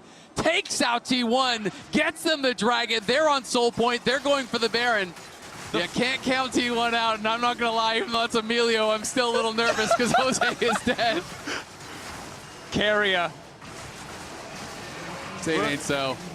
Keria, can you steal it? Not spotted, hovering in the fog. 3K, it should be impossible. He won't do it. Okay, observers playing with us. TL, this game started with Quid solo dying 1v1 to a Lissandra. They are now up. They are on Soul Point, and they are empowered by a Baron. I mean, this is just crazy. Again, it's all about Core. He has the positioning in the brush. He knows they're going to try to force their way in. Look at this. As soon as they stack, instant flash, 4-man combo, and no hesitation from all of TL. Jose's in there. Morgan's in there. Jan is in there. And Jan, with the chains of corruption through the whole team, threads the needle, catches Paze, of all people, with the chains of corruption, takes him out. And are they pumped up or are they pumped up? And it's so important to highlight. That is a 1/10 of a second difference. Core was charging Hex Flash. It wasn't snap react. He's calling that shot 2 seconds ahead of time. Has to be perfect for him to make that work. You hit 3 people, that play might be entirely different, but connects on all 4, and now T1 for the first time in the series really feel like they are on the back foot. The gold is still within touching distance, but TL for the next 2 minutes, for the duration of this Red Bull Baron power play, are in control of the map. They are, and the question is, can they get it across the finish line? This is now the 3rd game in this tournament where they've been in a pretty good spot against T1, where they've had a chance, legitimate chance to actually win.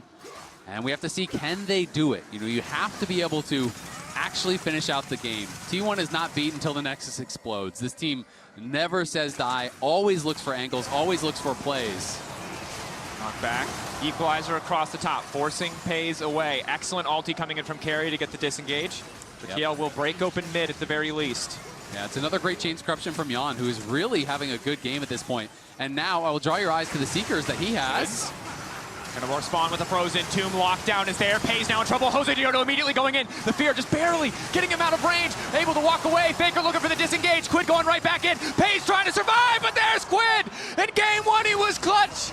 In game 2, he's unstoppable. The triple. TL taking another fight here as Owner tried to go aggressive. It looked for a second like Faker might have been able to bail him out. Core's trying to keep Doran around as Quid is TP'd in. I don't know if he's going to be able to chase him down. He does have his flash. Oh, he's out of vision. Smart play. Playing on the edge of vision there. Oh, he's looking for Jan. He's looking for Jan. They don't know. Doran. Jan goes golden. There's no way to stop this. Morgan has to debate. Can't even commit to the way. Flash over the wall from Jan. He gets 2,000 gold. He just got a double shutdown there. 2,000 gold went to Doran off of that play. Jan tried to look for the outplay, but he had no chains of corruption, and he flashed over the wall and set up a double to the skies there as Doran just slams his hammer down. And you can't forget Doran. The TP out, it looks like he's just playing to save his own life, but he's playing for the exit kills on the opposite fight as well. And Jan doing his best, maybe thinking they can play on that margin, but instead hand delivering that second kill. It's actually such a big deal, not even just because of the gold. I mean, the gold is a big deal. He just got 2K. It was a 900 gold shutdown and a 1K shutdown. Okay, Jan completed his Zonias. That bails it out a bit, but I was going to say, you lost your Flash and your Seekers as Varus. That is a really hard fight that you're going to have now in 1 minute. And I'm curious, with TL here at Soul Point, will they still look for it? Doran, I thought he was just going to base check him, but he has the ward there, covers both sides. That thought we're right in the midst of another one. Paranoia going down there, desperate to take down Pays. They've got enough damage to get it done. Overstep from the bot lane on the side of T1 as TL are quick to punish. That's huge. That is Pays dead, and that is the dragon spawning as he will actually come up. TL need to try to force this, try to rush it down, and claim Mountain Soul, which would be so big, and a rare misstep there. Pays too far up. We didn't see the setup. It also looked like the Breath of Life came out too early from Keria. I'm not sure if he was cleansing something else I didn't catch, but the Fear landed after the Breath of Life came through. So nicely played by TL. They pull the trigger. They do kill him off, but it means no ult on Jose, no ult on Core. And so the question is, will they try to rush this down? Because Morgan has not yet moved. Fight over mid priority now as Faker uses the Glacial Path to make his way out. Pays still got a little bit of that Jackie love in him, as Ox likes to say. Will still step forward on occasion. The benefits usually outweighing the cost, but not in this case. T1 walking in, looking to face check. Q over the wall as the dragon spawns. Owner hovering in the darkness. He's won every 50-50 thus far. So Team Liquid may just be looking for a fight. Nice poke onto Quid. No ulti taken away from him yet. See what he can hijack. See what he can do to put TL in a favorable position. Owner fishing. Core off to the side. Eyes on the Alistair, but Faker might want to start this fight first. Lights turned off. Dragon getting burned down. Owner wants to stay around in the area. 2K getting lower and lower. Denying access to the pit. They need to burn down the objective, but instead it looks like they're going to play for the fight. He gets another one! Are you kidding me? This is why they call him Owner! The objectives belong to him! Just as the fight might belong to T1, but instead, no! TL remains steadfast, unbreakable, in the face of elimination! Quid, unstoppable! Yeah, they're going to try to chase him down here. Quid trying to stop the bases as they're looking to push mid as well, but Jose and Jan are both very low. But how does he do it every single time? Gets through everyone, played that brilliantly. Core was trying to stand on him to get the HP low. Watch Owner's patience here. So he knows TL are going to focus this down. Core's going to knock him out. Instead, he kicks Core away. So now it's like, wait, how do we keep him back? They knocked an ult on him. They try to kill him, but then he realizes It's too low. The fear tether doesn't actually land there from Jose. Ward hop in range, 1450, E-smite, perfectly done. That man is a machine. I refuse to believe that a human can do it, but Owner showing me once again it can be done. A beautiful Chains of Corruption, though, from Jan. He has found Paze in every fight. Jan is on fire. Again, caught him with the ult. That's why Jose flashes in for the Fear Tether afterwards. If you don't catch Paze with that, I think Paze can glide on you and kill your whole team from that low HP. So many fights, so damn close. Seekers up for Quid. Zanya's for Jan. Quid still playing very far forward, very aggressive. Paze getting scarier and scarier. Morgan off on the side, gets an extra 2.5 seconds. That's the ulti going in on a Faker, forced to flash over the wall. An almost instantaneous retreat coming out from T1. They know at this point in the game, the stakes are sky high. If they lose another fight, TL might just grab the win. Yeah, they are really on that knife's edge. This late in the game, next team fight win, doesn't really matter who it is. You could probably, if you get a clean fight, it's over 100%. Even if you get a fight that's pretty favored, but key carries are dead, you could just march down and end it. And T1 are going to try to force the issue here. They know they pushed Quid back. Quid is heading down towards bot. He does have his TP. Morgan has no ult and no Zonias. That's why they're forcing the issue. Rumble's weak. Team Liquid have to be careful. Where is Faker? Could be waiting in the darkness. Pole hitting 4 members is big. Faker ready to arrive in the fight. Quid waiting off on the side. Which ulti will he take? Faker appearing over the wall, looking to lock down Jan, but he goes butted, buys an extra moment. A stolen away Milialto, giving them the space that they need. Owner straight to the back line, wants to turn it, but Jan is too damn strong. Pace locked up, but the follow-up is not there, and he's ready to glide, ready to slide through this entire fight. Quick dash over the wall, a GA, a Zanya's, an extra couple seconds. Pace determined to make the difference, flashing out, a snipe from downtown. Pace! A hold back. Both 80 carries playing on the absolute edge. Team Liquid advantage in the fight, but Fire, once again, the barrier's still there. The healing, Pace stands, Morgan does not. Doran has been so clutch down the stretch here. That double kill at the end of that last fight and 2 shock blasts, each getting a kill. And the problem now for TL is the respawn timers. Morgan is dead for 50.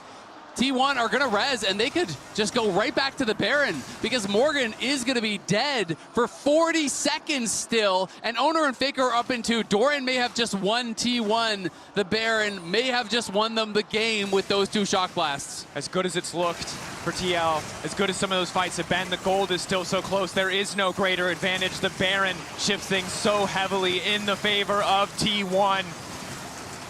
And we've said it. And for a moment, TL believed it was all coming together, but T1 so quick to take that away. The game not over yet, but it's getting closer to ending in T1's favor. I mean, it was just a great force here because they know that there's no Zonias, there's no flash, there's no equalizer. Rumble doesn't have the tools. TL does a good job of absorbing this engage. Great Zonias there from Jan, and the Breath of Life from Quid buys a lot of time there from Jan. Owner goes in, can't finish him off. Faker looks like he's in trouble, but it's on the other side that Paze is the real issue here. Paze gliding around. Jose's ult came back up. They get in to try to punish Paze here. And look at TL playing around cooldowns. They wait until the scrap shields back up to try to go and defend Quid, but this shock blast and the subsequent one, this was one auto away from being killed. Trying to make his way out. Spell shield already used. Now he's in trouble. Quid can try and turn this one back. A quick ulti out. Now Quid needs to get the hell out. They may have overcommitted to this one. A nice knockup. A nice interrupt. Owner might fall. Equalizer across the top, but the damage isn't quite there. Owner ticking and burning, but with the GA still supporting him, there was no hope at finishing the kill. Yeah, it always seems to be the way against T1. You come close, but it's so hard to finish the job, whether it's a kill, whether it's a game, whether it's a dragon, it just doesn't matter. They make you fight for every last inch. Owner limping away there. Had you been able to get the kill, then they can't go for the dragon. And you can actually delay it and have an earlier respawn on your jungler. Maybe you get soul, but again, 3 times now, T1 delaying this soul for TL, and now they are both on 3 dragons here. And T1 take a slight gold lead. They have the Baron, and they are really just 1 fight away from ending the game here, but it's anyone's game to win. That they are, but when Jan gets chunked like that, the game gets a lot harder for Team Liquid Alienware. T1 now on the retreat. Happy to just back away. Still a minute left on that Red Bull Baron power play, but getting the Drake is enough. Some cool tech here from Core. Goes Abyssal. Again, we talked about the multiple sources of AP. This is fantastic. Quid really needs to get gold for his Zonias, though. Feels like he's pretty far off. And when he gets that third Zonias, that is a lot of playmaking tools here on TL. Obviously, Core with the Alistar ult, difficult to take down. There's GA that will be coming back up here for Jose. And then they're looking to get towards triple Zonias as Jan having an intense 1v1. He's decided not to. Yeah, I think Jose has basically said he wants it for an item completion, because you look at Jose's items. I see. He's saying, wait, just leave it. I actually want to finish it, or maybe Jan got nervous that the T1 would be there too soon. Either way, it doesn't really matter. Maybe Jan was trying to work in towards a QSS. Yes. And Quid does get his Zonias, so that is a big purchase. That he does. The tower almost just disappears right in front of our eyes. We're waiting off to the side, hoping to find a flank. Has to clear out the vision first. T1 spot him with the Scryers. The last wave of the Baron-empowered siege is here. 3 minutes till Soul for either side, or the Baron is on the table. And if you wanted action, you got action. 50 combined kills in 36 minutes. Now the highest combined kills for a game at this MSI. It has been an absolute bloodbath. Both teams really playing well in this game. Some incredible mechanics on display here. T1 with the edge now, but it is 3 dragons to 3. 2K gold is irrelevant at this point of the game, and 5K of the advantage is all on Doran, and Doran has been done his items for a while. So he basically has nothing he can spend it on unless he wants to start changing out items. The gold means nothing. It is going to be about the gold on the carries, and in those roles, it is even or slightly favored towards TL right now. That it is. You can see QSS now picked up from Jan, double defensive items here. But really, it's going to come down to who can find better positioning on the fight, or who can chip away at those major cooldowns before the next fight breaks out. Morgan probably going to have access to that TP. Flashes should all be up. It's really only Jan's we're waiting on. So it's going to be the full team fight. No greater edge unless one of these two lineups can maybe find a pick on a side lane, punish someone for over pushing a potential wave, but it's a big reason why you see T1 moving his 3, even just to clear a single mid wave. Yep, Jan even there was trying to cover Jose as he's doing his Wolves. They know one pick in the game could very easily be over, because Mountain Soul could be the decider. And if you die at the wrong time, if you lose your summoners at the wrong time, you misplay in a fight, the stakes do not get higher than in a 40-minute game. Well, the respawn timers are going to be a minute if you die here, and that's pretty much lights out if you take a bad fight. So all of the pressure now on these players here. And T1 is a team that has faced that pressure and come out on top so many times in their careers. TL going to have to try to pull off some magic, complete an actual victory here, because the difference between going 1-1 and actually being tied in this series and being down 2-0, it's a gulf bigger than the Grand Canyon. Yeah, it is huge. Asking for a reverse sweep against T1 is just not something that you see every day. And remember what it took for us to get this close in this game. A heroic comeback from Quid, backed up by Jose Deodo, and Core, the facilitator of each and every game-turning play for TL. You said it yourself, coming into this tournament domestically, not at the top of the list in anyone's mind for supports. A lot of names above him, but he has been clutch in this tournament so far, and in this game, he is no doubt the MVP for TL. But an MVP of a loss doesn't mean much. TL desperate to convert this into a win. And Doran has been really the hero after getting a lot of criticism in the last series against TL. He comes into game 1, gets a solo kill onto Morgan, and then he comes into this game, and from a number of positions where it looked like TL were going to get the advantage, he gets a double kill, then he gets multiple shot blast for kills. TL are threatening. Culling, used, traded for the unbreakable will. Dash backwards from TL. Really nice to get that Alistar cooldown out of the equation. At this point, Core can maybe hope to get one combo before he drops in a fight. Exactly. He has the base as well, so T1 might be already on the Baron. We don't know. They could actually be over there, and they are, in fact, on the Baron. It's going to get spotted. Core is rushing out of base here, but this could be one of the final moments. 15 seconds on the Drake. Maybe TL, they're immediately going to turn. They have to accept fighting against a Baron-empowered T1 on their terms at the Dragon Soul, rather than risk going into unknown territory. And I like the call, but it's still really, really risky here.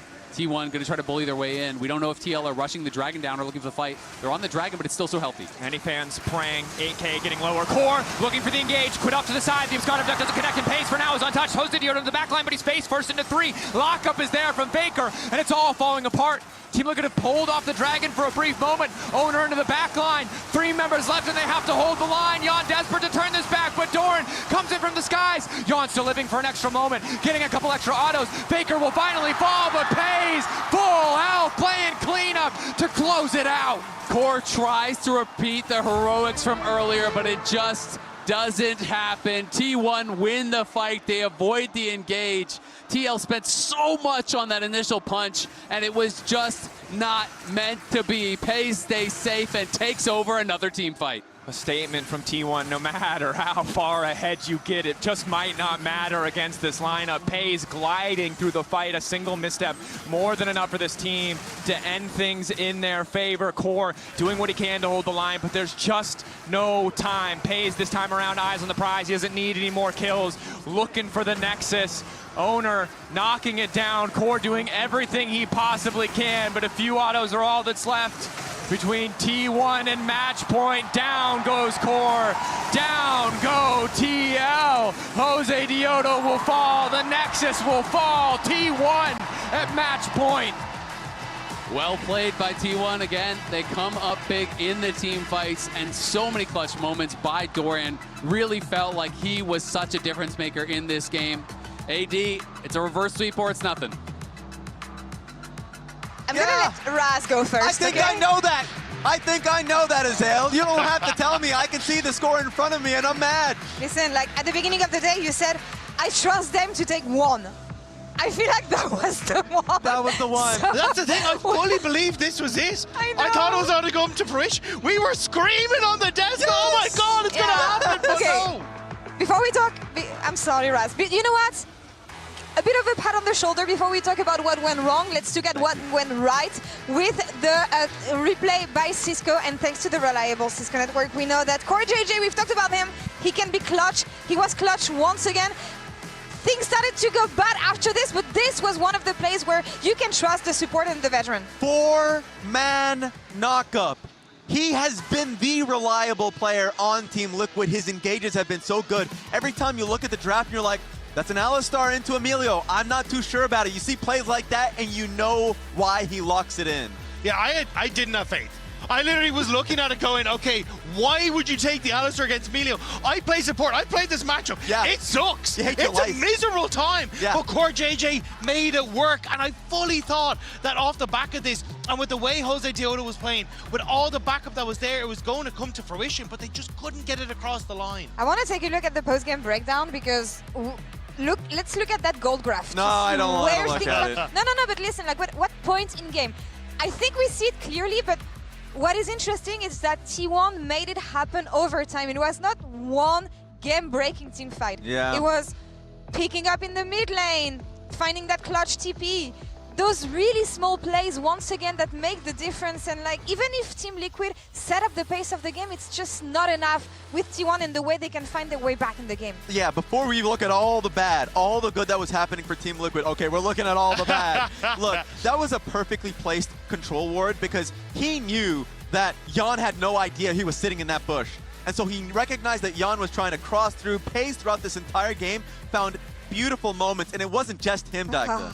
No, it wasn't. It was Doran stepping up. There were so many moments where it just little unique plays coming through from T1. The individual players stepping up to make the difference happen. Even here, like Doran getting a double snipe off the back of this that then set up for T1 Baron immediately after. It was tiny plays that just broke the back of TL. Yeah, the last replay, he got a 1K shutdown. In this one, he gets another shutdown. And that was off the back of Pays really kiting well in that one. And then you see that smite fight, that owner reliably wins, and that stops the fact that you ended up getting a soul for Team Liquid. They couldn't get that soul. It ends up being a quadruple mountain soul for T1. It's so frustrating when you're going up against T1. And this, I'm going to say if they go to a main stage, when they go to a main stage. No, don't give up. Like, I've lost all hope. It's fine. But like, this is something you always have to recognize with T1. They're so mechanically skilled in team fights. So all the prep, all the setup, huge goal lead doesn't matter. Team Liquid keeps on bringing it. It's just not enough. And I do feel like Game 3 might not be enough for them to find the solution here, especially with the crowd being so vibrant, especially with T1 being prepared every step of the way. Raz, I hope they can get this one game. It has to be next one, otherwise the series is completely cooked. I appreciate TL's effort, but it hasn't been enough so far. T1 bringing us to match point. Let's see if they can close it out next game. Let's go, TL! Just one game! And we don't know if TL are rushing the Dragon down or looking for the fight. They're on the Dragon, but it's still so healthy. Many fans praying. 8K getting lower. Core looking for the engage. Quit off to the side. The Abscond Abduct doesn't connect, and Pace for now is untouched. Hosted here to the back line, but he's faced first into 3. Lockup is there from Faker, and it's all falling apart. Team Liquid have pulled off the Dragon for a brief moment. Owner into the back line.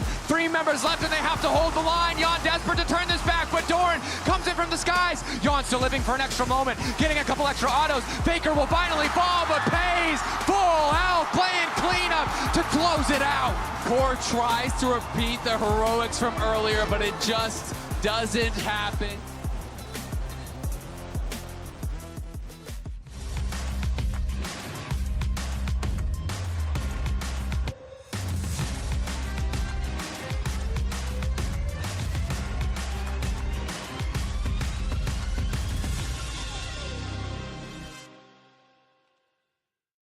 The human body was built to move.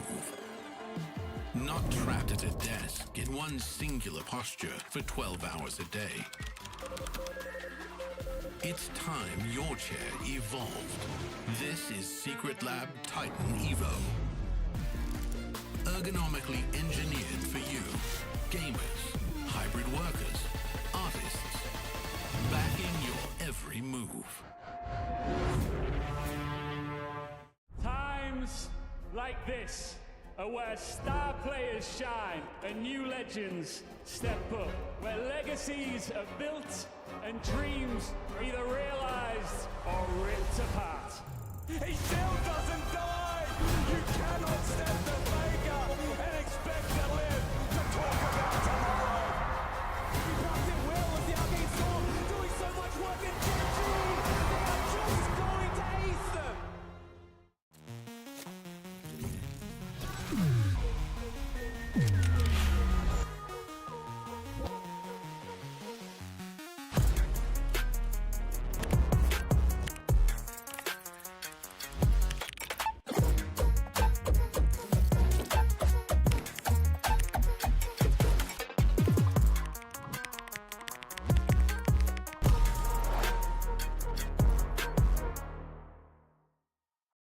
Tired of the off-season blues once Worlds is over? Fear not, because League of Legends is coming to the very first Esports Nations Cup, where players split from their clubs and compete for national pride. Will China test every limit imaginable? Will South Korea turn every game into a macro masterclass? Will EU and NA actually play in the correct lanes? The final event of the year is not to be missed. Esports Nations Cup 2026. See you in Riyadh.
So slow.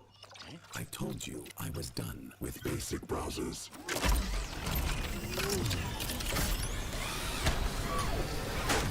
Your setup wants Opera GX, and you're holding it back.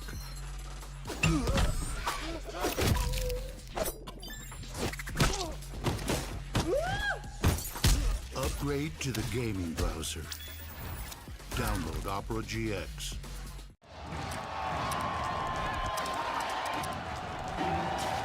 Red Bull gives you wings.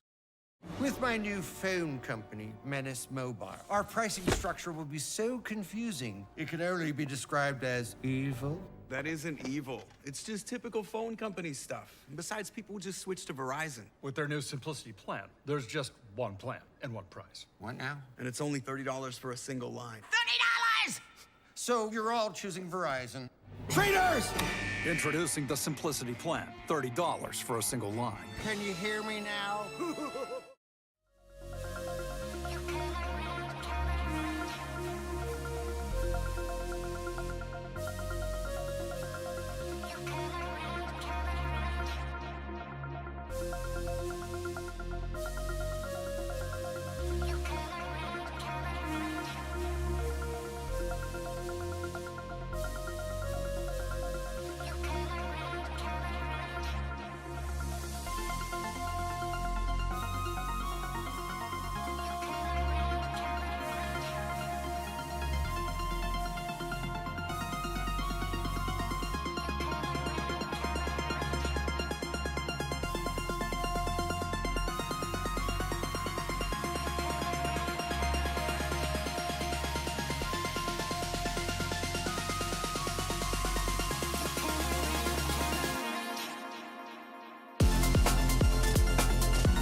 Welcome back to MSI 2026 in the midst of an intense series, despite what the scoreline would indicate, 2-0 in the favor of T1 over Team Liquid Alienware. And it was so close, and you heard it from the desk, you'll hear it from Azalea, you'll probably hear it from me too, but now that it is 2-0 in the favor of T1, it's starting to feel impossible for Team Liquid Alienware to come back. I mean, you have to win 3 in a row against the most clutch team of all time. And they've beaten you 5 times in a row at this tournament. So it's a tough ask, right? We have now seen 3 games, I would say, out of the 5 where I'm like, hey, Teal could win this. You know, they have a real shot. This, I think, was the closest, even closer than the 6K one, just because it was so late in the game that, you know, if you nail that engage, if you are able to win that fight, the game literally just ends because the res timers are too long, right? But that is what makes T1 T1. That is what makes the top teams the top teams, is that, as I've said 1,000 times, love it or hate it, the meta is team fighting. At the end of the day, everything else is just a vehicle to set up your team fight in League of Legends currently. And so, split push, laning phase, picks, stealing camps, everything is just to make you stronger for the team fight. If you can't win a team fight, you can't win a game. And T1 has been better in 5 games in a row than TL in the team fighting, right? And that is really the biggest difference. TL has had their moments. They have won team fights, but never the last team fight. And all team fights are not built equal in League of Legends. If you win one at 40 minutes, the Nexus explodes. If you win one at 10, you get a gold lead. Get a gold lead. We'll give you a little gold star on your shirt if you want it, but you're not getting the Nexus, you're not getting the win. Now the first pick, though, coming in for the side of T1. They did opt for first pick. TL once again had a side selection, so opted to go for blue. Taking their time here. What is the option going to be? Camille still remains perma-banned. Vi was let through this time around and will be allowed. Picked up now for Owner. Oh, so TL our first pick this time. So, or no, same as last game. T1 or first pick. Nope. It's looking, or am I? Oh, I'm crazy. Yeah, of course. Sorry, I'm completely spacing out. You're good. Yeah. We just cast the highest kill game sorry, ever. I think I just passed out. Reset from the brain. Reset. Yeah. All right. So it's Vi coming in. I don't know why my brain just did not see Vi. Nefiri, pretty common answer to the Vi. It is something that Jose is very comfortable on.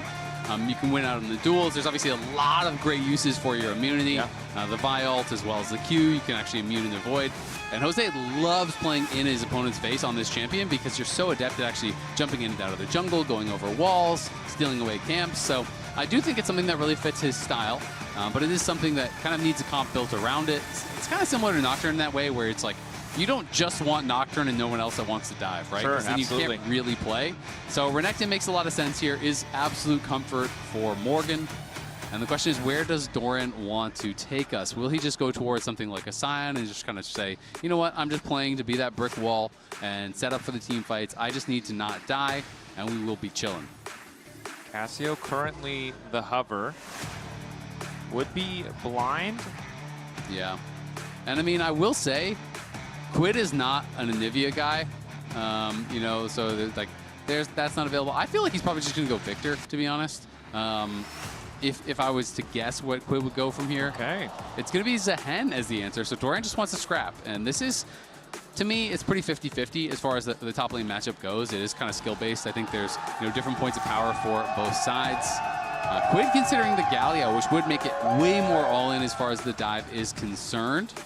I was kind of thinking he would just go Control Mage for Control Mage. But, this is definitely another powerful option here. And we have to see, what kind of style of game they want to play. I mean, if you go Galio, you are really committing to full dive. Yep. And I do think it can be very difficult to dive into both Zehen and Cassio. So I can't say I love the direction of the draft in the first three, because if you don't one-shot Zehen just Grim Deliverance, drops down to your whole team, you're trying to fight through him, and he is just AoEing you. And you're trying to dive onto Cassio through Miasma and Petrifying Gaze. It can work, but it's tough. Yeah, I think the burden of execution, even if TL have a lot of, the necessary hard CC, certainly is on them to make these combos work. T1 had the strength as a hand champion who was recently buffed, but as you mentioned, outside of those big team fight ultis, we still expect the lane to be relatively comparable.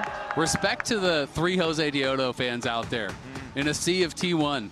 They're fighting the good fight. That they are. Will it be enough? Well, we're going to have to find out. Again, we see that Kalista banned away his banned game 1 as well. I think makes a lot of sense. Again, when you're going for a dive comp, you want to limit some of these champions with some free builds and protection, whether it's for themselves or for anyone else. And Pays is just, he's a freak on that champ, man. That guy is so good on Kalista. And Kalista is so good in the early game. And Pays and Keria are the best bot lane duo. I see what you're saying. So that is problematic, right? You give the best players in the game one of the best early game champs, and then you tell them play safe. And it's kind of like, well, good luck. Yeah, when you break it down for me, it does seem like the most obvious decision in the world, actually, to ban that away. Zig's also taken off the board. Again, this is a champion where you already see double 80 on the top side, and really nice to have the relative safety of the Ziggs who can play back and just ult on top of whatever's happening. And they need AP, right? Because you're looking at the comp. Yeah, Galio is kind of magic damage, kind of, sort of, but let's be honest. Usually you go, at most like 1 AP item, and then you're kind of going tanky. Sometimes people go more than that, so I think Mel and Ziggs, really, really smart bans.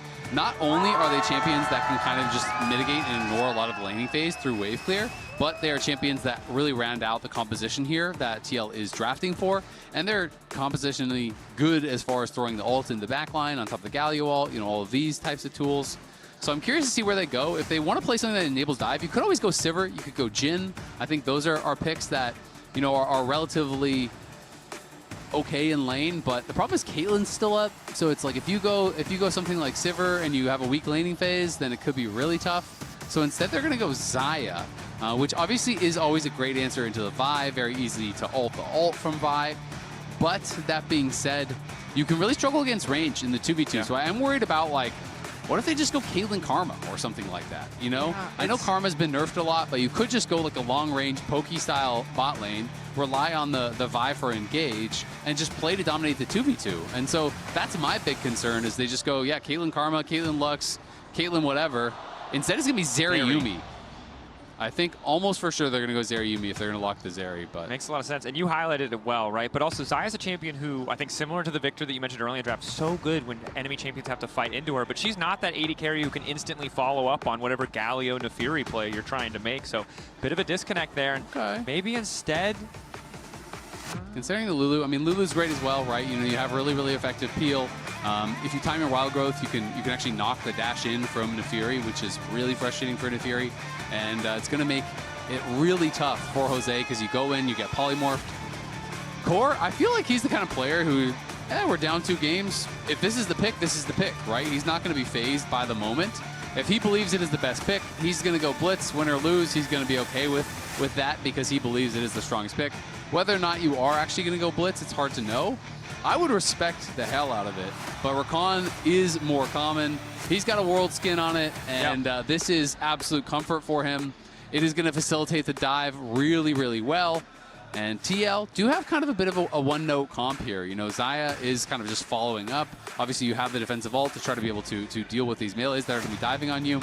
But I feel like T1 want to kite back, and TL can only really click forward. Because to me, it's if I'm T1 and I'm Zeri, I'm Cassio, I am running backwards, and I'm just hitting you as I'm running backwards, and I'm making you fight through Oner and Doran on these melee champs, which I think is a really tall task. It is certainly, especially when you're already down 2 games. This is the do or die composition from the side of Team Liquid Alienware, and while there's certainly a lot of comfort and a lot of power, again, the burden of execution is on them. We've seen the path to success with Pays on this Zeri before. If he goes late, he wins games. Now, there's not a Yuumi strap to his back, so it might be a little bit harder, but overall, still has been that threat so consistently in those late game fights. I don't think TL are going to want to let him get there. Very well could be the final game of the series. TL would need to be the first team to take us to a game 4 in the entirety of play-ins. 3 O's across the board in every single series. You know what? I think it's time to make an executive decision. We're going to send 2 through from play-ins. Yep. Top 2 teams. Fair. Honestly fair. You know, I want to see some more TL. They might not be, you know, able to take down T1 in the best of 5, but they can beat a lot of the other teams, I feel like, in the main stage. So we'll see. Unfortunately, I'm not going to be able to change the format here. And they're going to have to win 3 in a row if they want to earn it themselves and get there of their own merit. But you tried, and that's the important thing. I did. A man can dream. The NA representatives is Pays and Carrier expected to be pretty comfortable in this early lane phase. They're not the most oppressive early on, but when you have a Lulu standing next to you up against a Rakan, it feels like a pretty favorable bot lane. Yeah, for sure. I mean, you do have that range advantage, right? But I do think it's a better level 1 than before. Unfortunately, Core did miss the Q, the Gleaming Quill, and it's such a big difference on these trades, not only because of the damage, but the positive trade of dealing the damage and getting the heal is so big.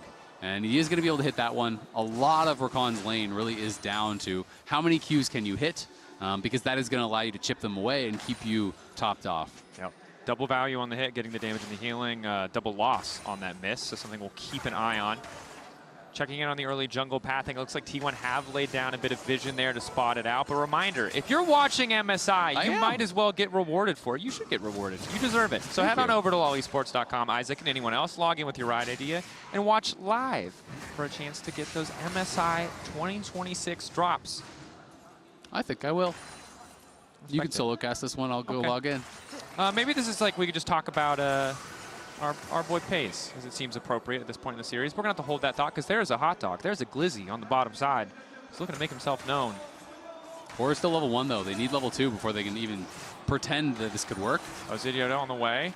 Pays jumping over the wall, going a completely different direction from Carrier. You just cannot follow him. That would just take too much time. It's too uncertain. Good reaction from Pays. Yeah, he's going to lose a couple minions, so... You know, it's still a bit annoying, but well handled there by Pays. The real question is, can Oner do anything about it? And this is Pays' stats from last game, 1532 damage per minute. That's the second highest damage per minute internationally all time. Number 1, of course, is Sneaky, as everyone knew, back in 2017 on Caitlyn against WE in the World's quarterfinals. Back when C9 made those. That's true. Back when they qualified for international events. Yes, flash from Faker. Nice little advantage for the mid lane matchup. But Owner takes presence zone in the bottom lane, flashback from Core. Now they need to get the hell out. Polymorph already there on Daejeon. Vaultbreaker, where's it going to go? Turns back. Instant reaction from Daejeon is good, but it will not save his support. Yeah, that's just beautifully played there by Owner. They knew that Core had used his flash, and then he had one charge of his E. So it's just kind of that mind game. And basically, Owner held the Vault Breaker so long that Core's second charge of his E is going to expire. He's got to use it, and then so he just has it timed out perfectly, gets in. And this is really just the anti-timing for TL. They had them in a position where they could actually 2v2 kill them. Keria is Keria is low. And then look at this. I mean, there's just nothing he can really do about it, because if you don't use that second E charge, you don't have a way out. You're dead. Yep. If you do, and Owner predicts perfectly, as he did, well, guess what? You're dead too. Yeah, good patience, as you highlighted, really does make the difference in those key moments. Is more trading on the top side. Morgan doing all right here, getting that prio early on, but not too great of an advantage quite yet. It's really only Owner and Pays who are starting to build up those individual leads. Mm-hmm. Yeah, and I mean, there is no flash now on Keria, so no summoner is available for him. But the same is true on the side of TL. They are both missing their flashes. Jan's going to have his barrier back, but you would love to see them try to take out Keria with no flash, but that's so tough to do. They have all these wards. You can see all the question mark pings on Jose. They know exactly where he is, so Pays and Keria should be really easily able to avoid that. And Quid is just kind of slowly getting whittled away on, is falling behind in CS. Yeah. And we've seen TL fall behind in this series and find good fights to come back, but this is an especially difficult game to do it. Once you get your ults, you can see the angle with Core on this big engage pick. But again, if you fall too far behind, you highlighted it so well. It's just so easy for Faker and Pays to kite back, to just step away from what is a very linear comp in terms of engage. You really need Core to be this unexpected element out of Fog of War, or it's pretty easy to flash back and win a fight. Yeah, which we have seen him do, right? You know, we saw him have that big moment at the Dragon last time. Now a bit of trading here. Dark and Daggers from Jose Diodo as he just immediately backs off. One of the strengths you highlighted on Nefiri, right? Pretty easy to get out of dodge on those short trades. Going to be able to hop over walls, you know, take those trades. But Owner had the jump on him, and he's going to have to retreat because Faker had first move. And so this should be an easy dragon for T1. Bot lane has prio. Jose got pushed out top. Quid is pushed in mid. There's nothing TL really can do about it. So Jan just going to be looking to clear this out. Of course, you know, they have vision on the dragon, so Jan's not worried that he's about to get dove. That's why he can stay around when Core is basing. If they didn't have that ward, it's a lot scarier, right? Because Owner could be behind you in the brush. Yeah, probably would have forced Core to stay as well, but good that TL were able to set up enough vision to ensure that they could get that wave for Jan. Still falling behind a bit, but not too much, as both AD carries clearly just comfortable stacking their coals, trading waves back and forth. Yep. And I mean, we saw kind of the early trades going the way of Pays and Keria. But when Jan and Core got it to a place where they actually could look for an all-in, that is when Owner is there, and that is the beauty of the top level of team play, right? There are these windows where in certain matchups you are going to be weak, you are going to be vulnerable, and you want your jungler there at that moment. Owner was there at the perfect time. Not only does he save them, he gets the first blood, which is going to be so nice for T1, who are again out to an early over 1K gold lead here at 6 minutes. Not as bad as last game by any means. Last game was 2K at 4 minutes. Yeah. But it is still obviously very bad, especially against a team that scales really, really well, as T1's does. Yeah, and it's just, it's difficult. You would like for TL to be able to find a little bit more here in the early game, but T1 has just been so consistently ahead in that regard. And another ward there caught Jose, so he has just been perma-warded out, it feels like, the whole game. As he finished off those Raptors, the ward expired from T1, but there were pings on him. They know exactly where he is. And that is making it very hard for him to really look for any angles. He does have level 6, as does Owner.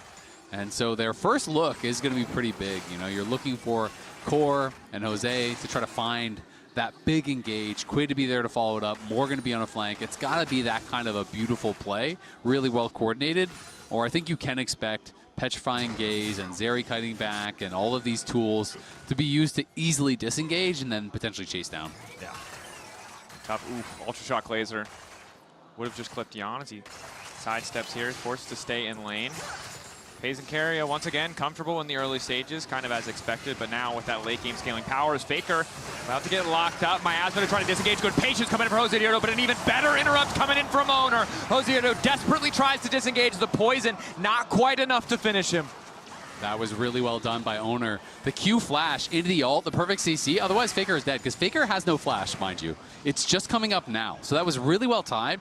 And both Quid and Jose were able to predict and backstep and avoid the petrifying gaze. So beautifully done. But again, Owner to the rescue here. Saves the day in the bot lane, saves the day in the mid lane. It is going to cost him his flash as well as his ult, but this was beautifully timed. So again, they're trying to set this up. Really nice timing as Jose comes out of over the wall. The petrifying gaze avoided by both members, but then look at this. Q flash from Fog. So no way for Jose to actually react with the invulnerability. Yes, Jose does live thanks to the ulti magic shield that came down from Quid.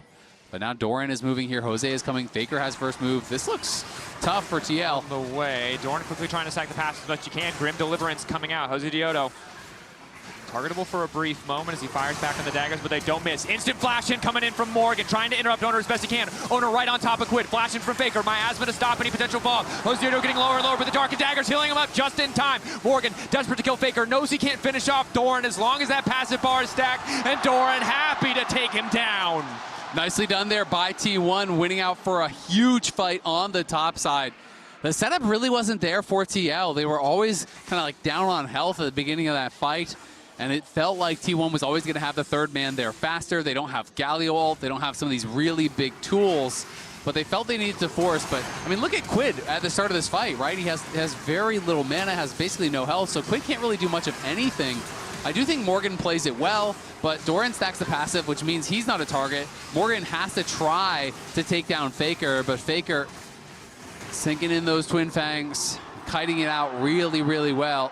And Quid, smile on his face, but you know that they can feel it slipping away. And you already see how hard the extended fights are. Even with the dominance from Morgan, just the constant Twin Fang damage. Doran, the longer he stays in that fight, stacking up the passive, just getting more and more AD. That much harder to kill, especially once the passive revive is up and available. Has got another taunt in the mid lane. Owner there once again to cover. The gold lead growing to 2.3K. 2 grubs and the Drake. So T1 really not giving anything back to Team Liquid Alienware. And Doran, of course, a player we're highlighting. One of the big differences why we're seeing almost an even more dominant performance from T1 here is that he was falling behind in so many of the games in the previous series. This time around, not the same story. Yeah, not at all. I think Morgan has played well overall for sure, but definitely was just destroying Doran in the last one. It's not been like that at all. Doran has outplayed him in this series, absolutely. Has had the bigger impact, it feels like. And so it is going to be really, really tough now because TL are playing this hard engage comp with what feels like 3 losing lanes at this point, and Jose's getting warded out everywhere, and T1 are getting all the objectives, right? So when you're in a spot like that, it is very, very tough, because if they see the engage coming, it's hard to imagine them dying to it, and TL are going to have to be picture perfect when they do actually pull the trigger and try to find a committed fight. And the longer we go, the bigger that deficit gets, the higher and higher the stakes get for that big defining moment, that big fight. T1 in control the area. Vision already laid down his page, just tries to poke, chip away at health bars. Owner's attention still focused on the Drake. Jose might be looking to make it a 50-50. The only one he's won so far is when he was able to turn off the lights with Nocturne. Owner out of position. Drake going to the side of T1. TL are going to try to zone them off, though. They're going to try to keep them away from bot lane. Yan is going to go push, so Jose and Core are here to harass, while they're pushing in mid lane as well. So I still think this is pretty nice from TL. If you can't go for the fight, if you can't go for the smite fight, then you have to try to get what you can elsewhere. Paze goes back to base. They're going to steal away a blue buff. They're going to zone him off, you know, maybe a couple minions. Not a huge amount, but... Keria. Charm Flash, immediate ult's going to come through. Wild Growth now to follow. Paze, though, happy for this. He knows they burned all their cooldowns, and they want to keep the fight going. Owner charging in. Q forward. Not quite enough range to engage, but the ulti coming out. Response ult there from Yan. Well handled on both sides, honestly. The Core does spend his flash, though, and that is the big difference. That's such an important summoner. Quid, though, getting behind them, and Faker's gone back to mid with no TP. Faker not able to join. Quid looking to turn back on Owner. Instantaneous flash coming out. Jose Diodo, the Dark and Daggers, got to keep track of that cooldown. If they land, it could be a big difference. Keria not going to get locked up, flashing his own way out. Lock up there on Jose Diodo. Quick dash over the wall, but Faker doesn't need the TP. He's arriving just in time on the flank. Yan tries to turn it back, desperate to get a kill. Miasma onto 2. The taunt not enough. The petrifying gaze. Team Liquid turn to stone as T1 take the fight. T1 up 4,000 gold, a triple kill for Paze. And TL are in a world of trouble now if they weren't before. down 4.5k, super fed Zeri, didn't even have to use the summoners on the fight. I respect the attempt from TL because they know they are going to kind of get outscaled. They need to go aggressive, but it's a great flash from Keria, which means the Galio ult does nothing. Then they're focusing Jose. TL can't fight on top of the tower because they'll get destroyed by it, so they're forced to just retreat. And Faker had just booked it down to bot lane, even though he didn't have the TP. They delayed enough that he arrives, hits a Petrifying Gaze, takes out Yon, and it is everyone gone from TL. 4 kills to 0 there. And TL are going to be in so much trouble. Pays is ridiculously fed. Going to be working towards that second item, about to cash in on his call. Oy. It's tough. It certainly is. You know, Isaac, they say no one is above the law, but T1 is certainly above TLAW at this point in the game. There is, it's looking grim. And look, I still, yeah, I know, I'm sorry. Very funny. Little dad joke, lighten the mood, you know, when you're getting stomped. Let's take a look at the Coinbase Gold Grind. Flawless segue. Good news here, Shirley. No, really, cut the tape. Bring it down, get it down. Thank you, Coinbase, but the stats aren't always indicative. Telling us what we already know. You're right, they aren't, but in this case they are, as Owner might be solo killing Morgan. Very close. No, he's not. Morgan bringing it back as quick. Engages with Doran on the bottom side. Grim Deliverance trying to get back. Faker hoping for the 1v1. Fury bar stacked, but he can't get wiped back into the book. Nice healing coming in from Morgan. Morgan! 2 members back to back. 2 1v1s. He gets it. Resurrection coming in from Doran. Meanwhile, in the bottom lane, backs up. Morgan, are you kidding me? From nowhere, a little bit of hope here for TL as Morgan comes to life here. He is behind and he just 1v2 took out Owner and Faker there. That was brilliantly done by Morgan. Doran does survive on the bot side, so they can't get the shutdown there, and they're still down 5k. But you said sliver. It's sliver of hope. A sliver of hope. We might get a whole piece of hope. I can't even see it, but I can smell the hope. You can smell the hope.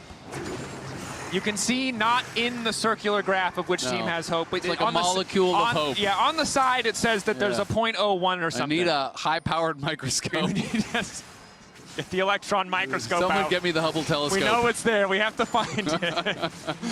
It's still grim. Somewhere we're searching the skies. Yeah, well played by Morgan. Really punishing, I think, over-aggression there from T1. It has been so key to keeping a lot of these games close. But at this point in the game, it does feel maybe a bit too far gone. Though we'll see what the next plays have in store for us. You're right. I take it back. It's a close game. Anybody could take it. Never say never. We'll see if Morgan can make some magic happen. But T1 very well set up for this Herald. It's going to be really tough to get in. And when you're this far behind, we'll see. Oh, knock up there. Ulti going in onto Pays. Pays, though, just so fast. Ulti already procs, just getting so much additional movement speed. Owner looking for the lockup. Galio finally coming in, but as is the Grim Deliverance. TL getting a little bit more. Is Morgan now on a killing spree. Jose did it off to the side, but he can't re-engage. 1 for 0 in TL's favor. Really well handled there by TL, and then they actually kite out Pays ulti. So they are going to be able to stop him from just chasing them down, but that really is all they do because the Herald still did go to T1. He's by a wall. He feels like he's just teasing him. Nice backstep from Jose, but Faker fast enough to zoom out of that one. Yeah, they're going to try to get the objective bounty, which has spawned, but this is tough. T1 is still around here. Owner is running from base. Faker is going to base, has no TP, so T1 making the call to just give it up. So it will be an objective bounty, so more than just the 1 kill is actually gained at the end of the day. TL playing some of these skirmishes really well, as I feel like they have in a number of games, but it is always just so tough. You know, you win some early skirmishes, you get some little advantages, but this team is just so tough to actually knock down. It's very rare that T1 just collapses in a team fight, you know, that you can actually get the whole thing. Sometimes you just get a little bit, you get a slight edge, but then when T1 get their fight, it feels like they wipe you, they get so much more, and that is kind of the devastating effect that they seem to have in these fights. You land a blow, you get a little chip on the paint, they land a blow, you're dead. You're whoops. You got punched through the wall. You punched through the wall. It's a little bit tough. And at this point, it only gets harder as the goal discrepancy continues to grow. And really, again, Pays, the hero of the series in so many of these games, especially Game 2, and most certainly here, looking set up to do so by his support carrier in Game 3. 2.5 items. And the later we go, the harder it is going to be to lock this man down. And you can see the few attempts that Team Liquid Alienware have been close, but not enough to actually get that kill, not enough to actually shut this man down. And Morgan getting pressured here on the bot side. Herald is there. Can't really do much about this defense. They're trying to play on the other side, but Faker is a tough dive under the tower at full health. And stacking up towards that Seraphs. Would love to have that shield. Is going to be working in towards Catalyst here. And looks like Doran going to just drift his way out. Not too far, though. Wants to recall. Not interested in taking the full He's ride. trying to get his steps in, buddy. That's fair. You know? Yeah, that's fair. You got to be not a lazy top lane. That's true. Healthy lifestyle. You got to respect it. Yeah. Morgan. He tried. He had a good fight on the top side, and does have the dominance in level 13. And I mean, that Renekton ult can do a lot of work, but again, I think we painted a pretty clear picture here. The later we go, the harder it gets. But for Pays, finally on his lonesome, might be the angle, but he still had the flash. The extra damage with the dagger is not there. Yawn now in trouble. Heal going in. Ulti coming out from Yawn. Flash forward from Owner. The extra shield from the barrier. Getting a bit more space. Quid on the way. Trying to get him out with the taunt. The shield is there, but Dorn might just finish it. Pulls him right back in.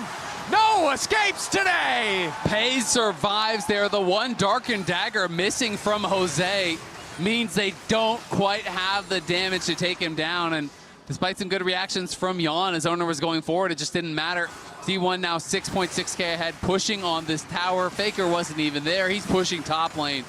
And T1 just keep getting away with these fights, as they always seem to do. They always seem to get out with just that blinking health bar.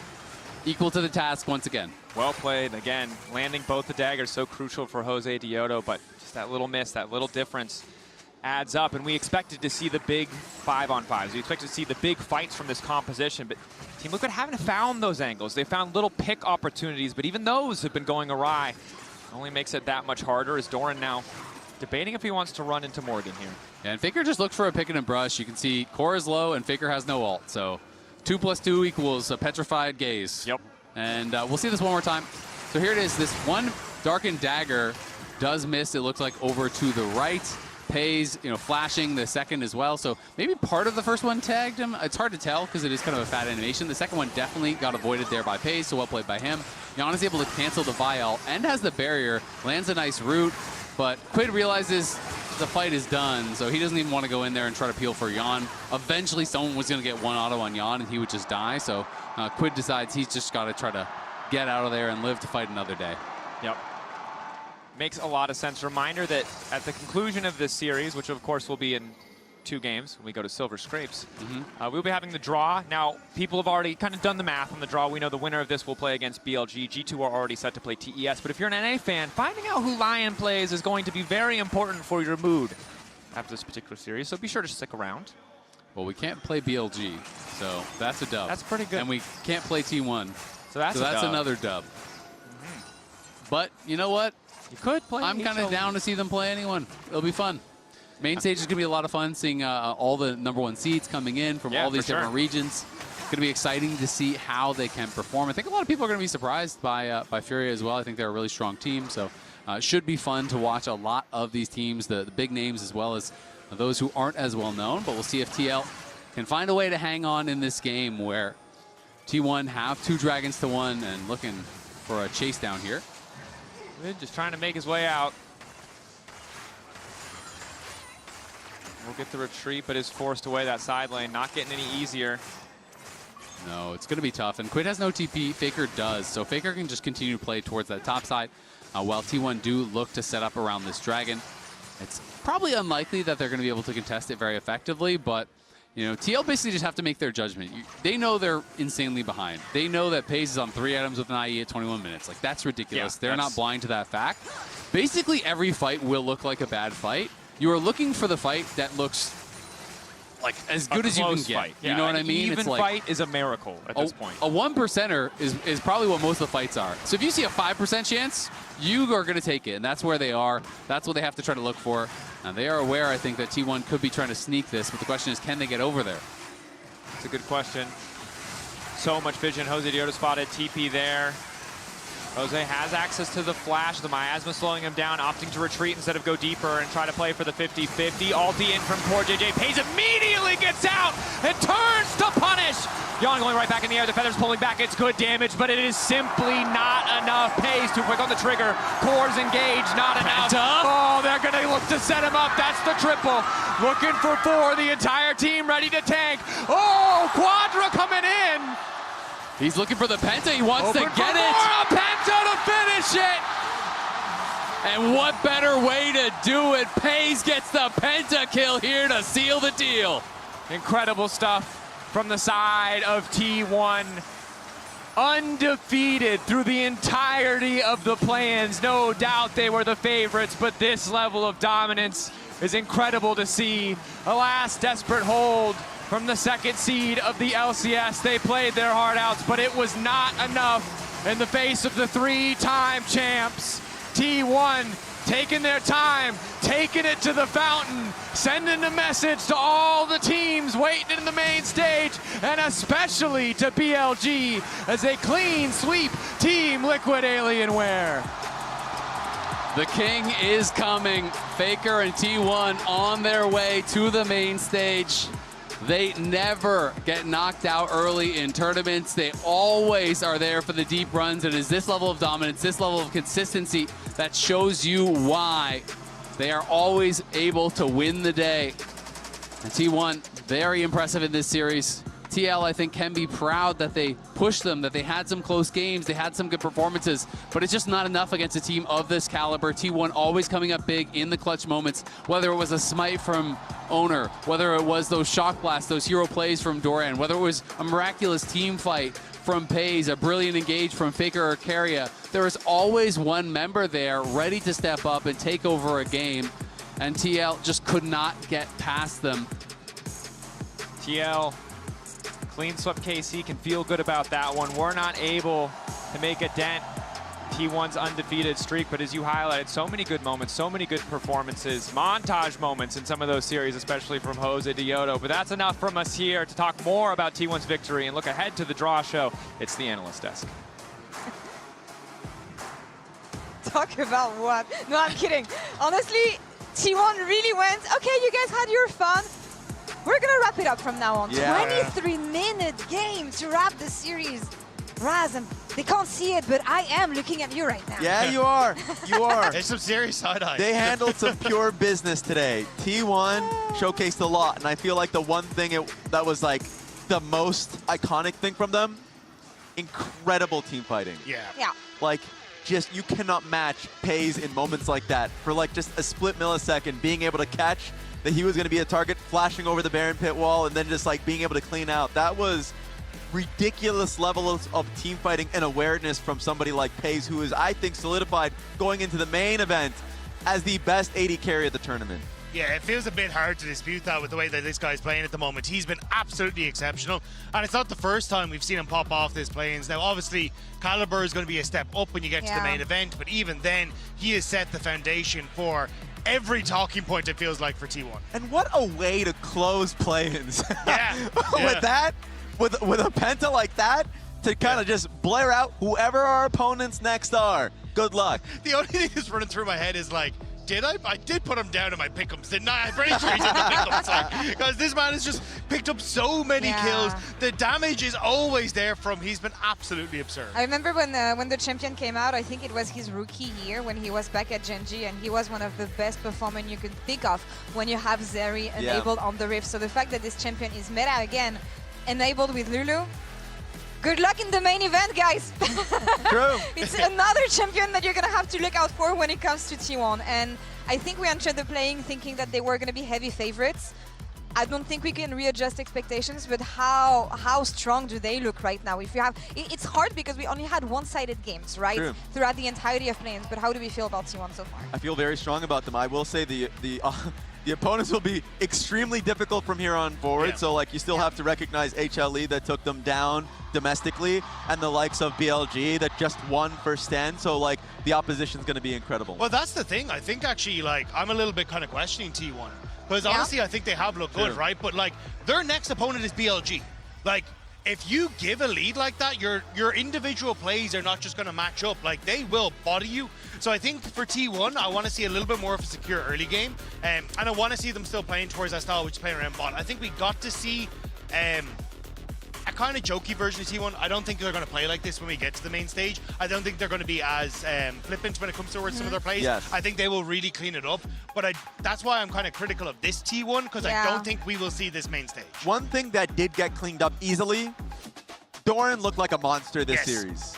So we'll see where it goes from here. Yeah, and see what he has to say. He is on stage right now for the Verizon post-game interview. Let's check it out.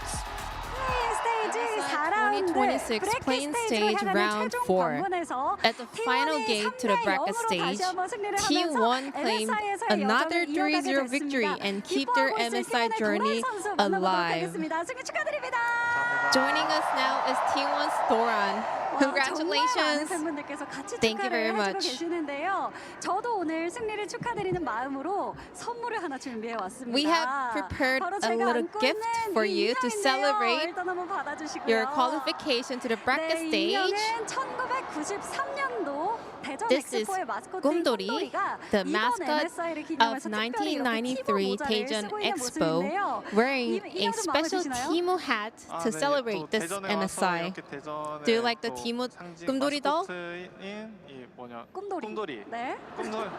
Yes, this Gumdori wearing this Timo hat looks absolutely adorable. I'm so happy that I was able to celebrate this moment, this MSI hosted in Daejeon. Another 3-0 today. How does it feel to claim the one and only ticket to the bracket stage? The competition was real. So I was unsure at the beginning whether we can make it through or not, but I'm really glad that we were able to pull it off without dropping a single game.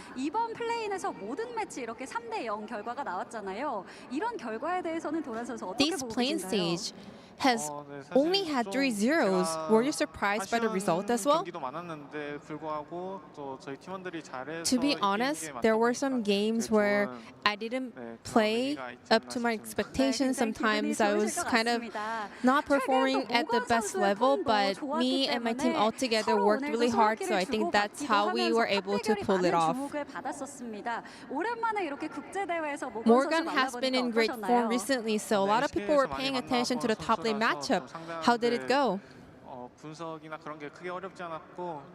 Because I have so much experience playing up against him in the LCK, so preparation wasn't too difficult, and I think we were able to have a great game together. You had an incredible performance on the top lane today. How would you like to sum up today's match, and how would you like to rate your performance? Although we got a 3-0 win today, I'm expecting a lot more hardships to come in the future, so we have to still lock in and prepare for the upcoming bracket stage matches. What kinds of mindset are you going to bring to the bracket stage? I feel like I should rather not focus too much on, like, I gotta do well, I gotta prove, you know? I think playing at ease will kind of help me in the bracket stage. Now you will be facing BLG in the bracket stage, and it's gonna be a reunion of you and Ben. So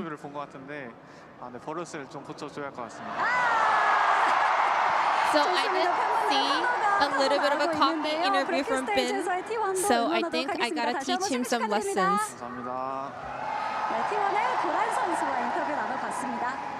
And that was Dora from T1. Thank you very much. Yes, I love the instant clap back from Doran here, and I'm going to give you a bit of context here in case you didn't see it. There is an interview that is heavily trending on Weibo right now where Ben said, I feel like ever since my debut, whenever I go up against Doran, I always have the upper hand. Actually, I knew he wasn't playing very well this MSI, but I didn't expect him to be that bad. Oh. What? Ben, when he talks, the fans, BLG fans are like, are you going to put your foot in your mouth? That might light a fire under Doran.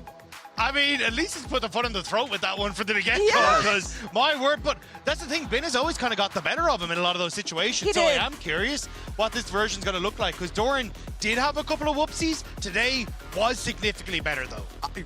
Just the fact that he knew and was aware of that interview going into today, and it looked like he was on something. Doran looked insane, so I feel like that could have been a motivating force. He looked insane against a player that he's been used to playing against. Remember Morgan when he was with Bro in the LCK, but still, Bin is a different beast. But knowing Doran, seeing his interviews, usually he does not talk like this. Yeah. He is angry. He is fired up. I'm going to be looking at that top lane matchup more than anything. Ooh, and that's just the fact that we're all kind of aware that that's the game, that's the match that's going to happen between BLG and T1. Like, there's so much history between those two organizations as is. Yeah, I mean, all the time we seem to get these two teams facing up. It's MSI where BLG kind of can sometimes get the better of them. When you look more towards the Worlds, though, it belongs to T1. Yeah. But even just coming back to Doran, like, it's going to be hard for him. Like, the way BLG play is, hey, we're going to like unlock on and put a ton of resources up towards that top end of the map, like invest in Bin, try and play towards his strength. If you end up in a bad matchup and you end up with 2-3 members of BLG up there as well, Doran's going to have his work cut out for him. And we have been used to T1 not giving him any counter pick, not giving him that much attention. Attention was drawn to bot lane, especially with the owner focusing on that lane. Do you want to switch things up in a matchup like this is what I'm wondering. Oh, that's a good point. I will say, it's going to put it out there, this team has a lot of weapons, which made it really difficult to pick out who was going to be the Oppo player of the game. And I was thinking it was going to be Doran. I thought it was going to be Doran. But then could have been any of them, but yeah, then Zeri doing Zeri thing. Zeri doing Zeri things. Yeah, Oppo player of the series, giving it to Pace. And it's interesting to see how he developed, joining T1 this year, replacing Guma. There was a lot of expectations on him, especially coming back to the LCK 6 months into the season with this big beginning of the journey at MSI. How do we feel about Pace? I mean, I think he's really leveled up after coming back from the LPL. He just feels like he's got that aggression in him that is always playing at the knife's edge, but understand exactly where he needs to cut. And it doesn't matter what champion it feels like you give him. Like, whether it's the Lucian, whether it's the Zeri, whether it's a Caitlyn, like, the guy is always going to find those leads and always going to be able to play through that strength. And it's impressive to me how regularly he's able to get winning positions, but, like, absolutely blow a team out of the water from that position. Yeah, I mean, so much of this is what Paze is incredible at. Seeing moments in team fights that no one else will. That Ezreal game where he just like popped over in front of 3 Team Liquid members. Most of the players that I see, if they ever do that, they get popped instantly and people call him an inter. But he sees that window and he's able to clean up. So in terms of maximizing damage, he is one of the best at it. Looking forward to seeing what T1 is going to be able to showcase here in the main stage, because you say they're going to clean up their gameplay. This is exactly how they've been playing so far in the LCK throughout the whole year. Yeah. This sloppiness that for me is not something that they should keep on doing. But again, they're not going to have a lot of time to figure it out. And thinking about the main stage, what we've seen so far, only 3-0s. By the way, we're beating the record of the longest streak of 3-0s. Today with this series. What are the learnings in Tier 1? Well, we were just saying all this about Paze and how well he was able to maximize damage. The fact that he got the second highest damage per minute in an international in that second game. Yeah, like, so you're right. Some of those circuses, it's hectic, right? But it could turn into something beautiful, which is great team fighting, and that could be something that wins an event like this. Yeah, I do think, though, like, some of the takeaways I've had for T1 is, like mages are no joke. Mage's bot lane are kind of insane, and if you end up with carry on things like the Camille, that becomes a very different ball game, trying to manage that aggression in the early stage. And I do think that then calls out where you have to be very careful if you're going up against T1 to make sure you're not giving those early plays across. Even the bards we got to see earlier from Keria, this like roaming style is still a big threat, which is something you just have to keep under check, even if they're not playing that 2v2 hyper-aggressive bot lane. I'm hearing some... like, my palms are sweaty only knowing that the draw show is coming, that we're getting there. Yes. We have the matchups. We have most of the matchups already. So we know that we're going to have a T1 versus BLG. We know that we're going to have a G2 versus TS. I am bracing myself for this one because that's usually a good news. Maybe not this time around, though. We'll see about this in just a few seconds. The draw show is ready on stage. So prepping you a bit for the way it has been done here. The schedule is not going to be decided yet. We don't have it yet for now. What we do have, as we said, is the fact that the 4 tiers have been based on historic regional performances and the region's strength at first stand in 2026. Tier 1 teams will face Tier 4 teams and Tier 2 teams will face Tier 3 teams. So we know that BLG cannot play against TES and because they're from the same region, so the first 2 matchups are decided as we've talked about. And I believe the first ball drawn will be playing against Lion as well. So that there's only correct. 2 balls that are in the pit there because we already have these decided. So today we're going to draw the Tier 3 teams, as we said, TBLOL Furia and the LCP's Secret Whales. The first team drawn is going to go face off against Lion on the top side of the bracket, while the other will face Hanwha Life Esports on the other side of the bracket. You already know who I want for Lion. Give us Furia. We Yeah. have, like, I feel like that rivalry has existed for a while, and Cloud9 has put some dirt on our name. So I was going to say, please. Furia did a lot of work for Unused in the America's Cup. Yeah, they did. I'm like, I can understand the revenge, but I'm also like, that's a dangerous. They're a dangerous team. Patu has been an exceptional jungler, an incredibly creative jungler, and so there's a lot there. So that team, I mean, they play Yasuo bot lane as well. Like from the draft alone, it's really, really scary. But yes, this is the bracket. Yeah.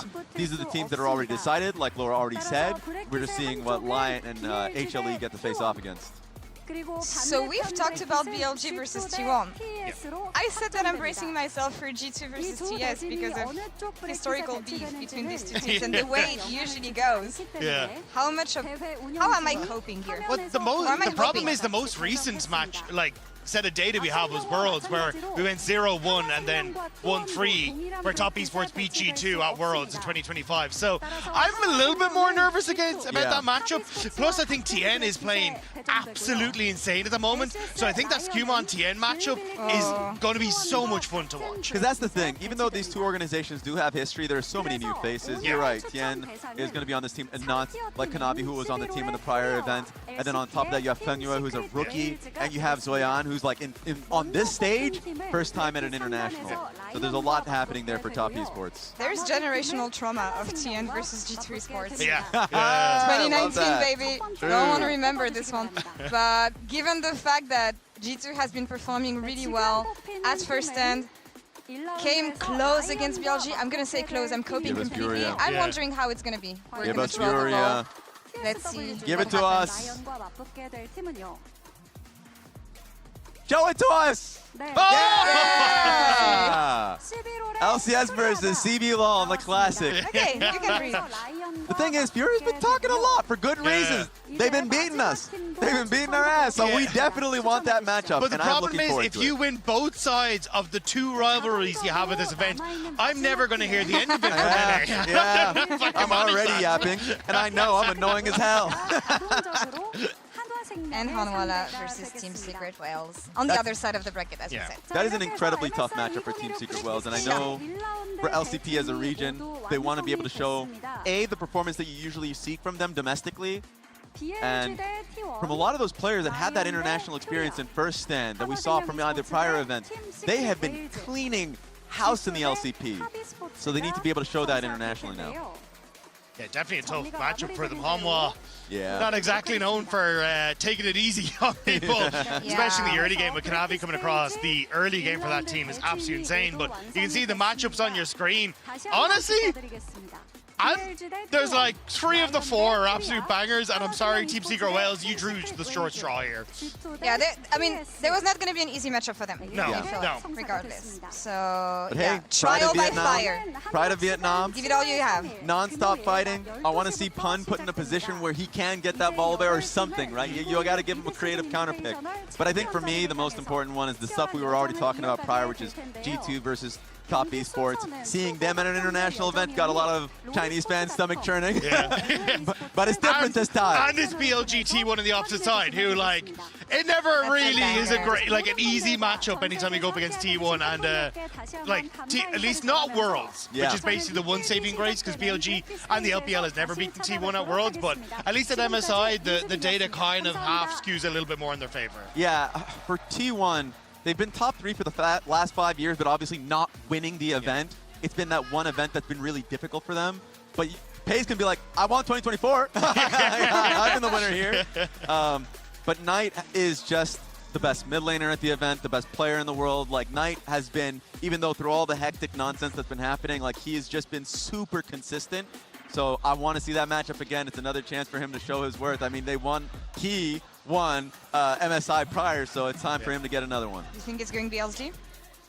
I mean, we're both ex-LPL. Yeah, I know. I'm going to say BLG. Yeah, no, but it's good. I have BLG winning the event. Yeah, I do think Knight is probably the best mid laner in the world right now. Yeah. And if he can show it at this event, I think it gives us so much then to talk about, like, going in towards the rest of the year. But he's been playing absolutely phenomenal. His team fight is insane. His lane is insane. Yeah. He averages 7 kills a game. Yeah, that's ridiculous. That is absurd. It's crazy. So, like, coming into the main stage, I think he's the player to watch. And if immediately T1 can take the BLG scalp, I think that very quickly changes so many of the narratives that a lot of pundits had coming into this tournament. What's scary about this team and what made them and got them a first-hand championship was the fact that you could look at any other lane and see someone that can carry it out, right? Like, Viper's on this team. The same could be said with Ben, who was just having beef with Dorn, right? Like, that any one of those. And you can't disrespect Sun, who I think has been a really pivotal piece. Yeah.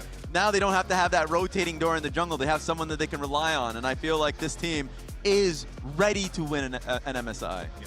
Closing thoughts on G2 TS. I know we've talked about the fact that TS is a different beast here, even if I'm hoping that they're going to be the team that they usually are internationally. What are we looking at here? How much of the fire that G2 had at first stand do you think they can bring back to this stage on the first series they have? I love the fact that you called out first stand.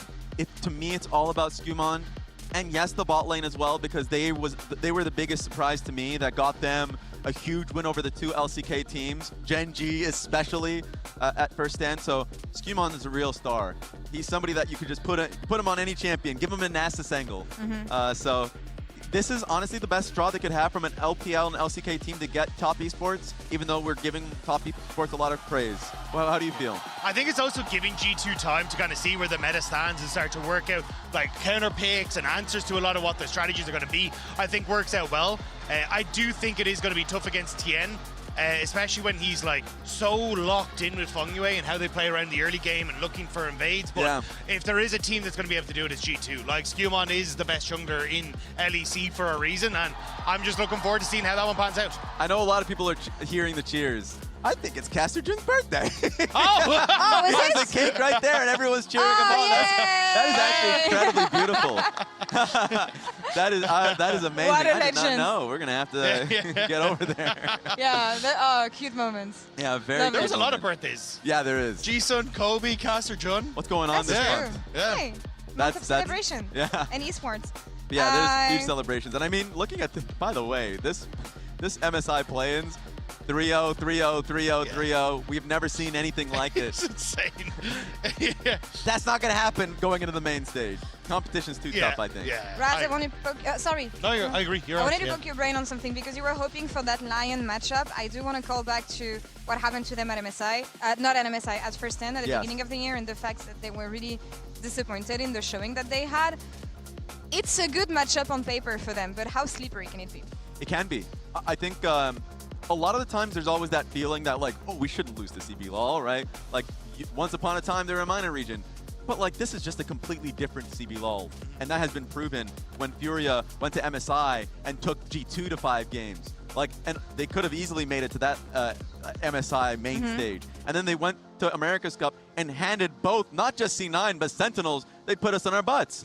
Like, they're such a, I would want to say, decisive team that you have to be willing to take fights against them, or you have to be as smart as them, because Tatu will definitely do a lot of things that you don't expect. Yeah, I think it also speaks a lot to the work that ThinkGuard has put in with this team, that like they kind of came together as like incredibly mechanically strong, but like the macro is there now for them. Their understanding draft is there. Like, it really feels like they are an all-round like strong team coming from the region, and one that will represent them well on this main stage. And it's just a question of, our teams ready for that powerhouse coming through from the CBLOL?